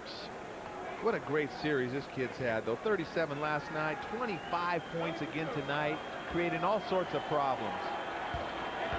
This guy wasn't even their first choice they signed in free agency. Well, when you think about the other guys, too, they've supported, you know, Zerbiak or Garnett. I mean, Peel has done a great job. Hudson's done a great job. Jackson's come off the floor. I'm off of the bench and done a superb job here at the end of the game.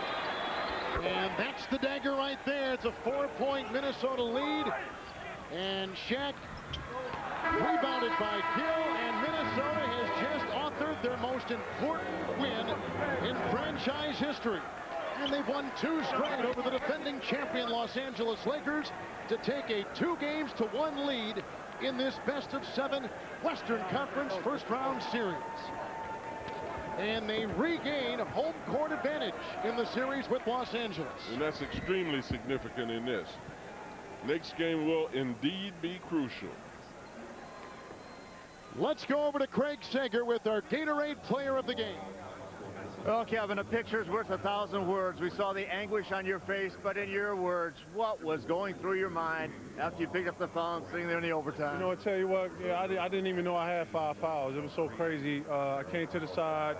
They called the 6. I was like, oh, my God, I can't even believe this. And on top of it, I thought it was a flop. You know, I didn't even touch them. You know, I know how to foul, but it don't matter. We 2-1 right now. Charles, we 2-1 right now. You know what that means. We 2-1 right now, Charles. What up, Kenny? The belief in your teammates, particularly the job Anthony Peeler did. Anthony, we talked about your defensive stopper on Kobe in Game 2. There's a time in this game, Kevin's gone. Danny Ainge says, I look for Anthony Peeler to step up. What did you decide you had to do? Once the big ticket went out, I knew I was the oldest one now on the team left on the court, and I just had to play through him. I know he wasn't out there, but I just had his energy, and that's the main thing that I had to go out there and prove to everybody. I was carrying this around. Yo, we like your suit, man. We like your wants suit. to beat former team. What do you think the headlines will read tomorrow? Oh, it's all about us. We just got to keep bringing energy. It's not over yet, but we got to make sure we keep bringing energy. We asked you earlier, you lose the first game. People say nobody believes they can win. They said not even your mothers and not even your fathers. What was the belief here tonight when you guys fell behind in that fourth quarter? You had not scored in 14 minutes. Suddenly 8 points down the stretch. It doesn't matter. You know, it's what you do in the fourth quarter. And yeah, I missed some shots, but we're like you in this suit right now, your outfit. We got so much belief in ourselves that it doesn't matter what nobody else thinks. We're coming out showing it. You don't listen to Charles at all, do you? He makes fun of my clothes, too. Nah, Charles my man, but he know how I go. All right, congratulations, guys. Let's go back to Kevin. Spectacular win. The Timberwolves beat the defending champion Lakers 114-110 in overtime. And that is going to shock the NBA world when they wake up tomorrow with Minnesota on top 2-1 over the Lakers. Game 4 Sunday on ABC. It was that shot by Kobe Bryant that took it to overtime. Garnett fouls out, as did Fisher. But Minnesota comes back to win it by 4 in OT. Our producer, Mike Burks, our director, Lonnie Dale. Special thanks to Pat Thornton. Now for Craig Sager, Danny Ainge, and John Thompson, Kevin Harlan saying so long as we send you to